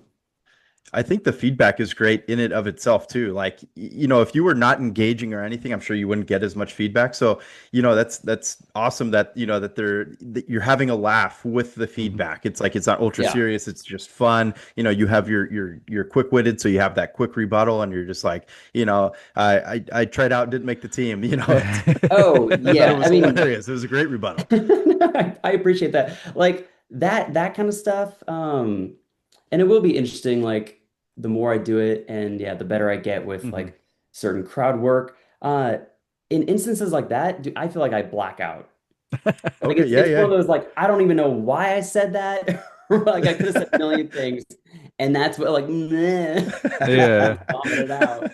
Uh, and so and yeah, it's kind of that I don't know if you want to call it like authenticity, but Yeah. because I kept on being like my silly Hmm. self to this, what some people might be offended by, I suppose. I feel like the crowd was even charmed by that almost like innocence in the Hmm. moment. Yeah, so Yeah. That's great. As far as stand up goes, obviously you're building your career. You said you've been at this for a few years now. Like, what is your dream gig? Like, is it something like a Netflix special? Is it selling out a big stadium? What would be the dream? oh man. I mean, dude, I'll like I will be super vulnerable right now. Like that's a question that I will think about some like often. Yeah. But when it comes to the answering of it is like even a huge challenge for me Yeah. because, Yep. and what makes it so challenging is, I started doing stand up after I got married. So there is, a certain level of, my wife kind of having a mindset of like, I don't want to ruin your dreams, but also I'm not sure if I signed up to be a comic's wife. Yeah. And so Sure. I'm super empathetic to that. And of course, Yeah. I love and respect her. So I'm trying to balance that with communicating to her, hey, you have me. Like, I'm going to Hmm. support this family. I'm going to work my ass off. I'm not quitting my job to do stand up, Yeah. out of the blue. Hmm. But this is something that it might seem like a surprise, but it's something I've always dreamed of. So, and I do feel like I kind of owe it to myself to give it a fair shake. Hmm. So I think, yeah, I mean, I would say typically when I think about it, at least my answer now, and this could change, but uh, to me, life is all about experiencing things that not everyone gets a chance to experience, Hmm. and kind of soaking up those moments. So even any time that, I'm able to share the stage with, maybe like someone who I respect as a Yeah. comic, like little things Hmm. like that, I don't take for granted. Um, I think there's certain theaters that I look at where I'm like, ooh, it would be so fun to perform there and, Hmm. Yeah. just kind of cut loose. And I think, man, uh, obviously, yes, a Netflix special would be crazy insane. Yeah. Yep. So I don't know if they're looking for another white guy, but if Netflix is watching this, I'm available. Yeah. Yeah, there you go. We'll tag So Netflix. yeah, yeah, for Yeah. sure. So yeah, I would that's typically what I equate to Hmm. like a good comedic or a stand-up experience is being around other great comics that I've either watched in the past Hmm. or I respect now who are kind of blowing up in a big Hmm. way. That's typically what I think of in all honesty is, oh my Hmm. gosh, like I'm I feel like I'm in this zone of like I'm just happy to be here. Yeah. Yep. Like, so yeah, That's that's a kind of good how I see it now. mentality. Yeah. Yeah. No, that's good. I appreciate that answer because I think I'm sort of in the same boat, and I think Tim and I are the same way because, like I say, we have our Absolutely. families. We did this all after wife getting married, kids, and it's sort of it's funny because every now and then, like, there's comments I share with my wife, Vera, and I'm like, yeah, we posted this like clip of one of our, just segments. And like Yeah. people are hating on us, and she's like, "Oh, I'm gonna go after that." I was like, "No, it's all part of the gig," and it's like, sort of trying to tell her is like, I'm gonna get hate the way we do our, our podcast. It's to stir up the pot, but I'm like, it's good for us. But I'm like, it's something I think she's gonna have to learn if this is what I continue because I think we're both in the same boat. our Hmm. wives have given us like, let's try it out, try to Yeah. fulfill your dream. If you could do it, great. But we're still working full time, providing for our Mhm. families. And Mhm. hopefully this is something, with podcasting, I think for us, it's just getting loyal fans that are always watching us, getting those high views on YouTube wherever we post our stuff. So, and maybe selling out shows, because I do see a lot of like live podcasts, doing that. Yeah, So, Yep. for sure. Yeah, 100%.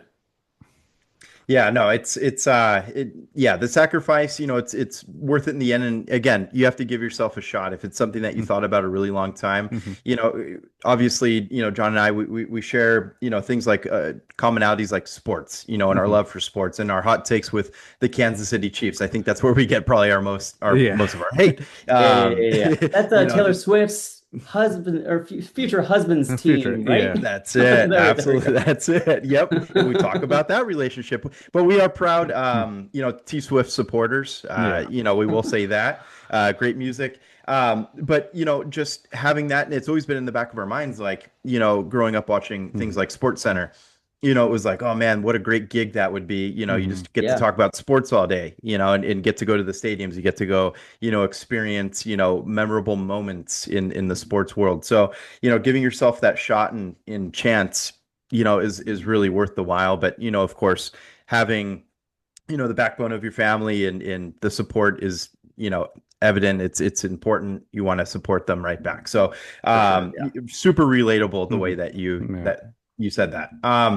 And, as far as like, I don't know, like, is there anybody, where do I want to go with this question? Like, as far as like your stand-up comedy goes, like, is there any comedians in the past that like you feel like, oh, I like the way he presents? Like, is there anybody that you grew up with, actor wise, actress wise, that's like, oh yeah, I want to be like them.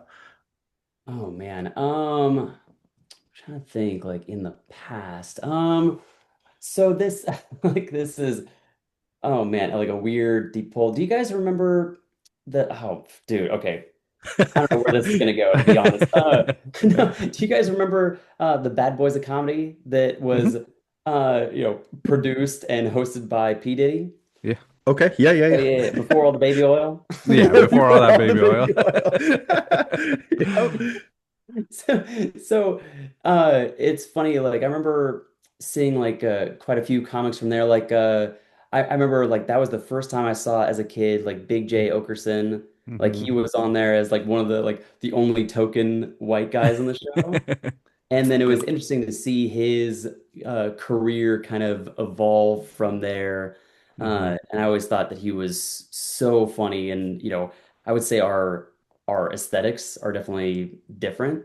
Hmm. But no, I think he is like one of the funniest people to me. So I would say like him, and maybe it's like Rays of All Two now, where he just seems so extremely relaxed and confident on stage, Hmm. and rightfully so. He's earned it for sure. Yeah. Hmm. Um, but that's even big names to this day. It's funny to see them way back when, at a time they were maybe blowing up, but they're still kind of like nervous on stage, and then Hmm. cut to, you know, 1,000 sold out shows later, and they're Hmm. so calm and cool as a cucumber, and that's typically what I'll kind of observe. Another one, even though I'm not like a musical comic at all, Bo Hmm. Burnham is Okay. Oh, another he's Yeah. great. big one Yeah. that kind of went from even in Hmm. like one of his early specials that he was doing, like Yeah. still moments you can detect nervousness, and then cut to today, even in his most recent ones where, he could say anything and do anything, and it's all just to the T. It's perfect, high confidence, all that. So and obviously extremely funny. So Yeah. those are a couple, I guess. Oh That's yeah. great. Yeah, there's a lot of guys coming up, and yeah, seeing them in their younger days, like when they blow up now, and then sort of going back to their old skits, old Hmm. videos, it's fun. It's crazy to see how time has changed and how they've come from something small to big. Oh yeah, yeah. I think. Oh man, I would still say that he's probably one of my favorites, but uh, Tom Segura to me Yep. Hmm. is another one of my favorites. And dude, I mean, a little bit of insight, I guess, to my POV of Hmm. the you know, stand-up industry circuit, Yeah. whatever you want to say, Hmm. community is, you know, it depends on who you mention, like what comics to, Hmm. because there's definitely like to some people, like people will turn their nose up at a certain comic and say like, oh, that's not a real comic. He tells Yeah. stories or this and that, and Yeah. it's all political and subjective and all that. Yeah. And I'm like, well, I mean, I find him funny. He obviously tells stories in a, very talented way. And also like, I mean, he's selling out arenas all over. Like he's doing, Yeah. national, like international tours and stuff like that. Yeah. So I don't know. I try not to be like, Yeah. about it. Like, I don't know. For me, I think it's all about ownership. Hmm. Yep. Like, I don't like to bitch about why someone has whatever opportunity they have. If they're willing to work hard and go Hmm. after it, I think that is amazing. Yeah. So unless like someone, I guess, slights me, I mean, I really have no reason to say, hey, they don't deserve X, Y, and Z. Yeah. Fact is, they're doing it and they're willing to do it, and that might Yeah. be an Yeah. Absolutely. No. I'm a Tom Segura fan. He's funny. I like his authenticity because he's just so himself. His Mhm. jokes, like even though at times because I listen to his podcast too at times, and I think that's sort of like where I take some of my like ideas of just being natural, authentic, Yeah. but just so funny. And and like you mentioned, there's a lot of people that probably don't like him, but like he's selling out tours, he's doing TV shows, his Netflix show.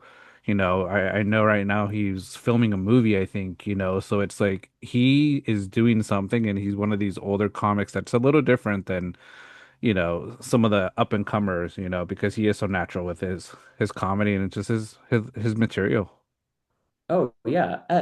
That's another, I guess, going back to what I was saying before, is he's another example of, his older material, because for a long time I listened to Your Mom's House podcast as well. Yeah. Okay. Yeah. Yeah. And so it's funny seeing the evolution of his style of comedy too, because, years prior, yeah, he might have been doing more hacky stuff, like, or making midget jokes that just are Yeah. shocking, that are funny at the time, and then cut to today. He's like, dude, that's nothing that I would say today Yeah. because I'm just looking for a joke like I'm scraping anywhere I Hmm. can find to get like a good punchline that I deem is, a good crowd pleaser, and Hmm. then, cut to I think he was talking about his dad, where his dad liked that, old hacky stuff to him, and he's Yeah. like, "Oh, it's my favorite stuff." It's like, dude, I'm ashamed of that material because I know it's not me. It's just me trying to like find any kind of punchline. So I Hmm. I love that, that broader view of, Hmm. again, the evolution of kind of becoming yourself, and I guess part Yeah. of developing your own style, and Hmm. which is, a constant journey. I still to this day, when someone asks me like, "What's your style of comedy?" I'm like, "I don't fucking know." Like, Whatever I want it to be. Yeah. yeah, yeah, no, and then it's yeah, even when I go, more so silly, well, then is it, you know, like, does it seem weird if I like hop over to, maybe a more like in-depth thought or Hmm. whatever? It's just I'm still finding that kind of sweet spot. So I'm trying to find that in addition to, being me, Hmm. basically. So For I sure. mean, No. you guys might be doing the same thing for all I know, is Hmm. really, especially like, going from like four guys to two with like different ideas and creative direction, where Hmm. it's like, I don't know, if we do this as four, like, you know, and feel free to correct me. I wonder Yeah. if it would got to a certain point where it's like, all right, if we do that idea, like, yeah, it'll make everyone happy, maybe, but Hmm. I don't know if it's like exactly the right Hmm. way to go about it. So then is it like, am I now pretending to do something and be happy about it? Then Yeah. ultimately, and you guys can, feel free to No. elaborate. I don't know Yeah. the details, and certainly I'm sure the other guys that were on the show are fantastic. Yeah. Unless they killed your mother, which, rock hell. No, That's you hit exactly you. why they're Yeah. not here anymore. No, sorry. I know. Yeah. I can't talk about it at the court dates next week. Uh, Yeah. we got that day coming up, but no, you hit it right on the dot. It's like, we all had ideas. Some of it we liked, I liked, Tim liked, the other guys liked, and sometimes it wasn't really their like type of style, and it was like they weren't really too into it.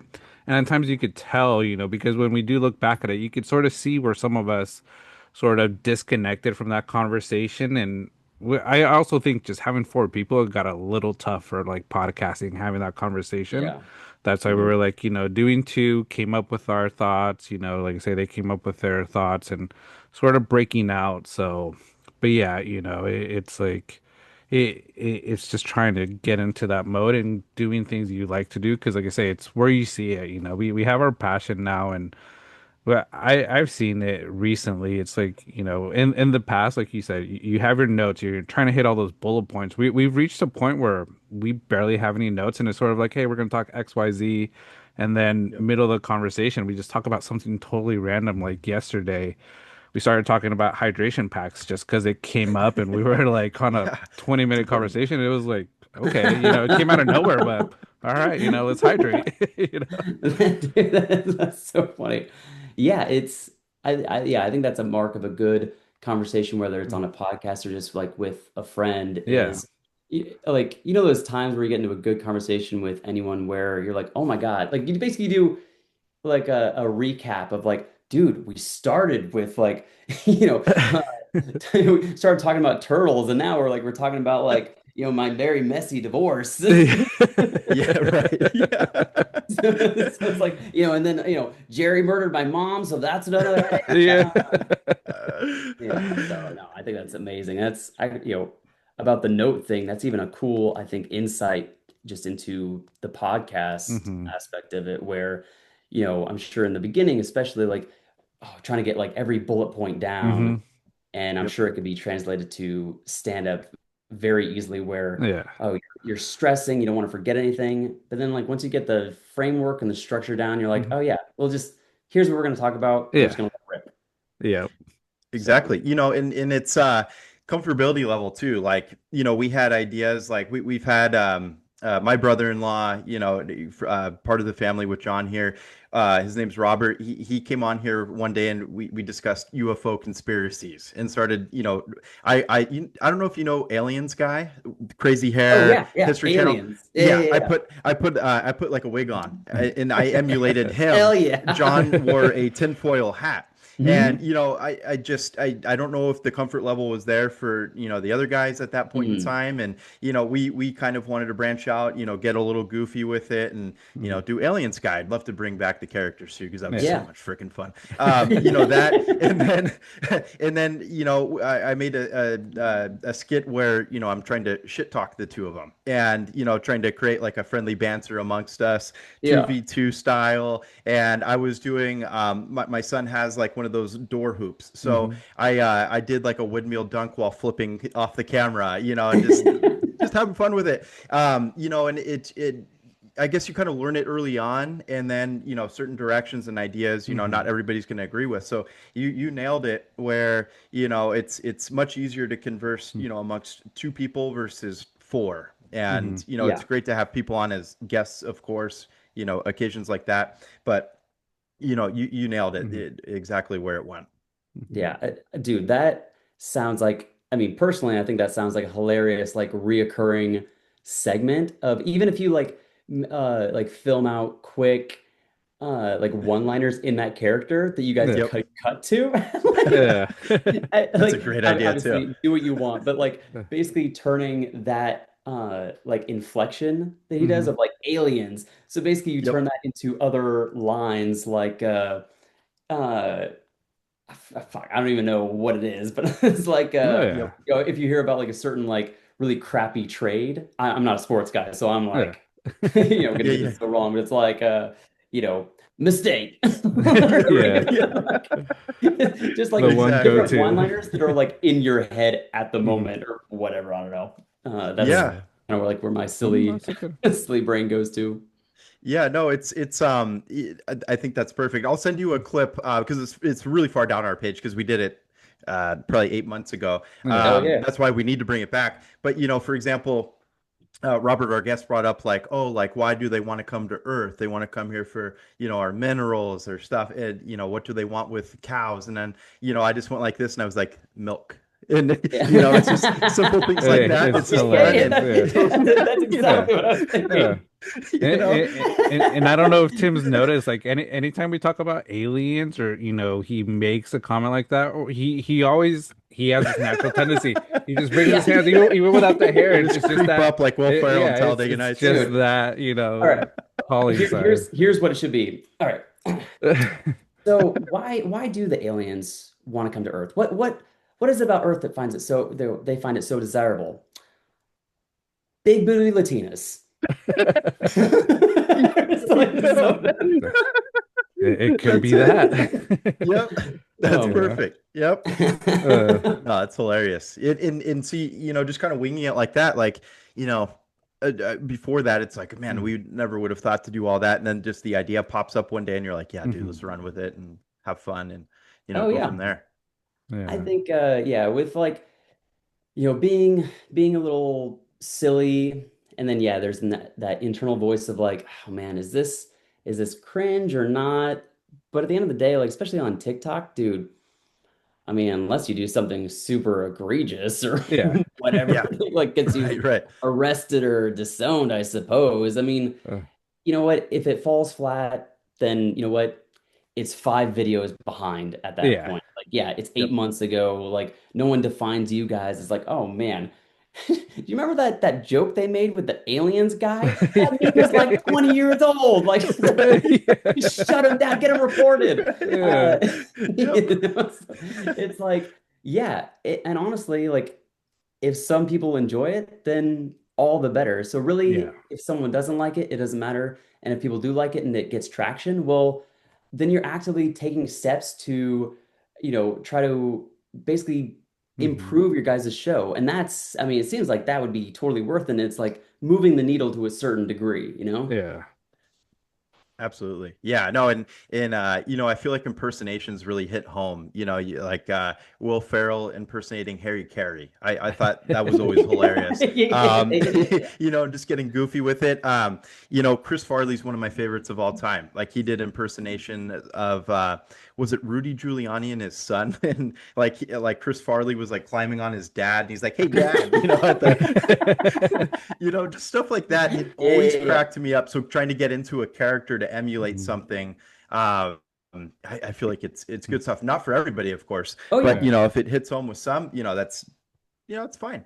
Mhm. It's Yeah, fun stuff. absolutely. It's dude, I have not found a way. I think it's just gonna I'm gonna have to sit down and just write out a bunch of different ideas. But Mhm. I had this idea for a video that I haven't cracked yet, but it's basically okay. So thinking about boot camp and the Mhm. drill instructors, obviously like they're yelling a lot of colorful things at you. Yeah. And I always thought it would be funny if like the drill instructor is like yelling at you and saying all these insults, but he's like slowly revealing like, details of his like maybe broken home. Yeah. So like essentially it's like he's That's good. insulting, he's trying to insult you, but it's like, like you run slower than the guy that I caught cheating on my wife with as he was like trying to escape. And you're like, I feel like that says more about you than Yeah. me. Right.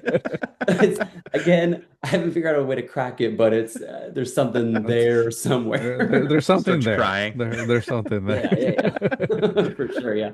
Yeah. If no, Hmm. if I think of something funny like off the top of my head, I'll, Yeah. I'll shoot it to you guys. Maybe you can brainstorm it and Yeah. bring it to life. Yeah. No, for sure. No, absolutely. One No, of that's your recent clips, TikTok ones that I liked is the catching a fade one. For some reason it just like caught me mm. off guard, the catching a fade. It's like, want to catch a fade, you Yeah. guys walk off screen and you're getting this nice fade. I was like, I did not expect that. I expected something else, but I was like, that was great. Oh, dude. The funny thing about that is when I put it together like that, I was not like super happy with that one, only Hmm. because it's all on the fly just with a Yeah. singular phone, no equipment. So it's like, I didn't know if it would be like too hard to hear what's going Hmm. on when we're outside. Yeah. Mhm. And then that same day, um, we were trying to film this. Okay, you remember those like viral videos where it's like, oh, a barber is giving haircuts to homeless people. Yeah.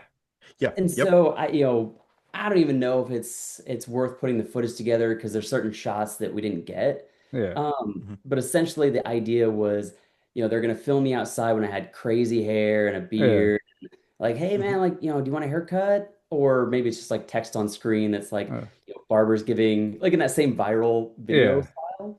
And Mhm. then when I go to pay, he's like, oh no, I'm doing this whole thing. Like, you seem like you need a leg up. I'm giving haircuts to homeless people. And I'm like, I'm not fucking homeless. Like, Yeah, again, like that's I, good. I just think like the footage, wasn't there, but I think like the concept again, Yeah. similar to what you guys have said in the past, where it's like, man, like the concept is there. There's a nugget, but execution wise, Hmm. it's lacking a little bit. Yeah. So I totally Yeah. get that. No, yeah, it's almost like I've seen all those TikTok videos, and like I say, it's like you say, it's a trend. So once one person does it, everybody does it. Of like the Yep. restaurants giving the broom, like, oh, here's a broom. Oh, you want some food? Don't worry about it. And then they do like this video of like, oh, helping someone out that's in need. That the friend's like, I'm not in need. I'm okay. Yeah. It's like it was a free meal, like you know. Yeah, I think that was like maybe that's even something that's like was buried, deep in my brain even years ago when those Yeah. videos started blowing up. Is like you're filming this homeless guy and it's, the music is very, poignant and it's Yeah. supposed to be heartwarming. And Yep. I always imagine like what if that homeless guy was like, dude, I'm not like Yeah. like I don't need anything. I'm Yeah. set. I don't like to shower. Who likes to shower every day? Yeah. Yeah, I don't like a haircut. Come on, you guys. Yeah, yeah. Yeah. Can you do like a higher fade for me? Yeah. For sure. Yeah, no, and I feel like sometimes we'll even catch glimpses of that through like, somebody's like, "Oh, you were willing to help me. Here's $500." And then they're like, "Oh, let's pay it forward instead." And it's like that was Yeah, a polite way of saying, "I'm good, bro," but yeah, yeah, let's give it to somebody yeah, else. yeah. Oh my Uh, God, dude, I feel like that became, you know, uh, a character of itself. Also, is mhm. double it and give it to the next person. Yeah. It's Yes. just, like so many different, parody videos of that same instance Mhm. that just, people escalated and escalated. It's Yeah. amazing. With something Yeah. nobody wants, and then Yeah, it gets yeah, to be a mountain yeah, of stuff. yeah, yeah. Or That's like, good. I think someone was like, "Hey, like I'm giving away this salad. Do you want me to like double it and give it to the next person?" And then by the end of it, they did it to a ridiculous Mm. degree where no one wants a salad. So Yeah. the 20th person is like has this mountain of salads, and it's so stupid, Yeah. but Yes. it got me. It's pretty much you got to give them the farm. It's like here's the farm Yeah, that the salad came from. Here's the Right. lettuce, the tomatoes. yeah. This is what you get. Straight up. Uh, no, No, that's that's awesome. exactly it. And I guess like kind of just talking about, all of these skits and ideas and things like that, what's the best advice that you have gotten so far through your comedy routines and Oh career? man, best. Oh man, I gotta think about that one. Best advice. Honestly, it's probably this sounds generic, but one of the main things is always be professional. Hmm. Yep. So that was one of the things that I kind of like latched on to is whether you're producing a show or you're on a show, like always show up on time. Like, Hmm. maybe that's a Marine thing, but just in general, Yep. like always being communicative and respectful. And if, say, you're a feature for a certain headliner, like, hey, do what you can to be of service to that Hmm. person, because Okay. that then feeds into the networking aspect of it. Hmm. So, there's been times where I've been on a show with, a bigger headliner who was from out of town, but then the second they came, back into town to be a headliner again, they just hit me up, Hmm. with Okay. maybe starting with a quick question or like, hey, do you know any like comics who would be good? Like, hey, actually, do you want to feature for me? And so Mm, then, great. like the ball starts kind of rolling, and you Rolling. basically it's just that whole like a good name is worth more than gold. Yep. situation where if you have a good reputation, that'll Hmm. take you extremely far, I believe. So Yeah. I always kind of held on to that. You Nice. definitely speak true to that because, just from your communication, via TikTok, phenomenal. Super responsive. Your replies are always energetic. So you're definitely living up to that advice. Hmm. I will Hell say. yeah. Oh, thank you. Thank you. I appreciate it. Absolutely. It's all about a steady stream of exclamation points. That's it. Yeah, Even if that's they don't feel it. like it. I could Yeah. be sitting there like heavily depressed, and I'm like, I'll be there. Yeah. Having the worst day ever, and you're just like, Yeah, yeah, yeah, yay! yeah. Yes, boss. Right. Yep. For sure, yeah. Absolutely. Uh, Oh Awesome. man. One thing I wanted to ask you, Zach, because like you mentioned, you have your like agenda, sort of your bullet points, like when it comes to making comedy, because it's what I always think. And when Tim sort of brought up that challenge, like, let's go do stand up, I'm like, how am I going to do that? And from what I see, some people use like actual stories, but then sort of exaggerate it a little bit. Is that something you see yourself doing, like taking some memories of something and then sort of adding some things that didn't really happen, but just to sort of sell that comedy, sell that. Oh yeah, for sure. Yeah, that was um yeah, I try to keep it like for the most part, yeah, as true, but for sure I will exaggerate certain Hmm. things. Or like basically even though I'm not a shock comic, Yeah. like I will, yeah, I'll kind of take the not the zany, but like the surprise factor up a Hmm. notch. Yeah, just to kind of sell it like how would I say it? Like, hmm. Okay, so basically, all right, in the tickling prisoners whole Yeah. bit, like kind Uh-huh. of like what that translated to, and if you guys want, I can kind of tell you like the real story of of that Sure. situation that Yeah.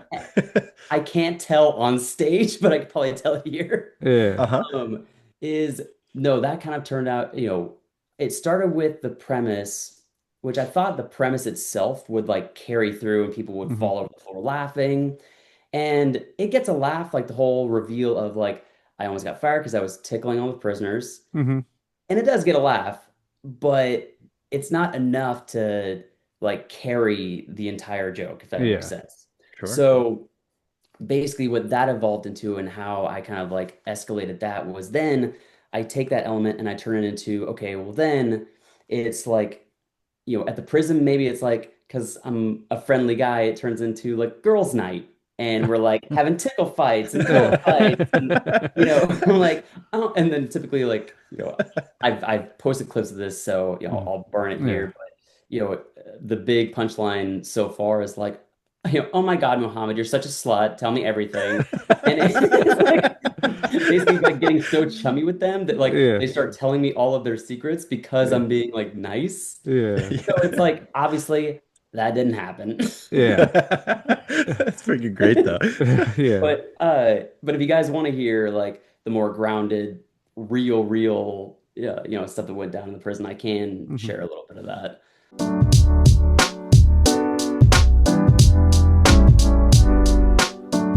Go I tickle him like crazy. He's like, this guy's crazy. Yeah, yeah, I can't. Oh yeah, no, that we got Nice. into some shenanigans for sure. Yeah. No, I Sure. appreciate that. I appreciate that. Were you ever, because you mentioned the military, were you ever like a comedian just for like those others in the barracks, sort of doing comedy stand up to them, on the downtime? Not, I mean, obviously, like I would always be a jokester. Yeah. Never on like any kind of stage or Okay. anything like that. It was more so just being silly and making Yeah. jokes, amongst ourselves or, to Okay. other buddies and whatnot. Yeah. Mhm. Oh man, gosh, there's, uh, I'm trying to even think of like what to say and what not to say in that Oh yeah. regard. No. We had some good times for Yeah. sure. There was Yeah. a terrified, but I'm sitting there like, well, Mr. Abid, like pretending to pet like an invisible Yeah, cat. an invisible. Like, Yeah, well, we'll see if we use it. We'll think about right, it, before we put yeah. it out there. The video That's playback great. is gonna be like, and then I beep. Nice. Okay, man. Right. Beep, beep. And then you show yourself doing this. And Yeah, yeah, yeah. I'm sorry. What are you doing here? Yeah. Right. No, it's good stuff. Absolutely hilarious. Because out of that, we see things like celebrities will sometimes do visits to bases overseas, things like that. Oh, right, Is yeah. there ever like, I don't know, like an open mic night? Like, is there anything that goes on like that in the military? Oh, shoot. Man, it's possible somewhere, I'm sure. Sure. I think nah, the only thing I remember personally was like there would be karaoke nights. Mm. So there would Okay. be Yeah. like, one guy who was really good at singing uh uh Bye Bye Miss American Pie or something like that. It's Yeah. like Yeah. that's the standard like that is the token white guy song. Yep. He's gonna get the crowd roaring with that. Um, but open mics like in the military, I don't remember a ton of. I'm sure they're out there though. Yeah, for sure. For sure. Got anything else, John? No, Emily? not much more. You've answered a lot of just the questions we had about the comedy aspect. We appreciate you coming on, Yeah. your Yep. jokes. We're excited to see where your career goes because I do see you promoting like doing some shows. So, if Yep. you're ever in SoCal for sure, I'll try to swing by, Dude. and if we're ever I think I have some family out in Texas, so if I'm ever out there and I know Oh you're yeah. putting on something, I'll stop by. There's Dude. Hey, zero hey. doubt. Well, put your name on the door and I'll make sure they know to block you. Yeah. That guy's an a-hole. Yeah, yeah, yeah. No, no, dude. No, No, no, yeah. jokes aside, hey, that would be amazing and fantastic, and that'd be yeah, absolutely insane for sure.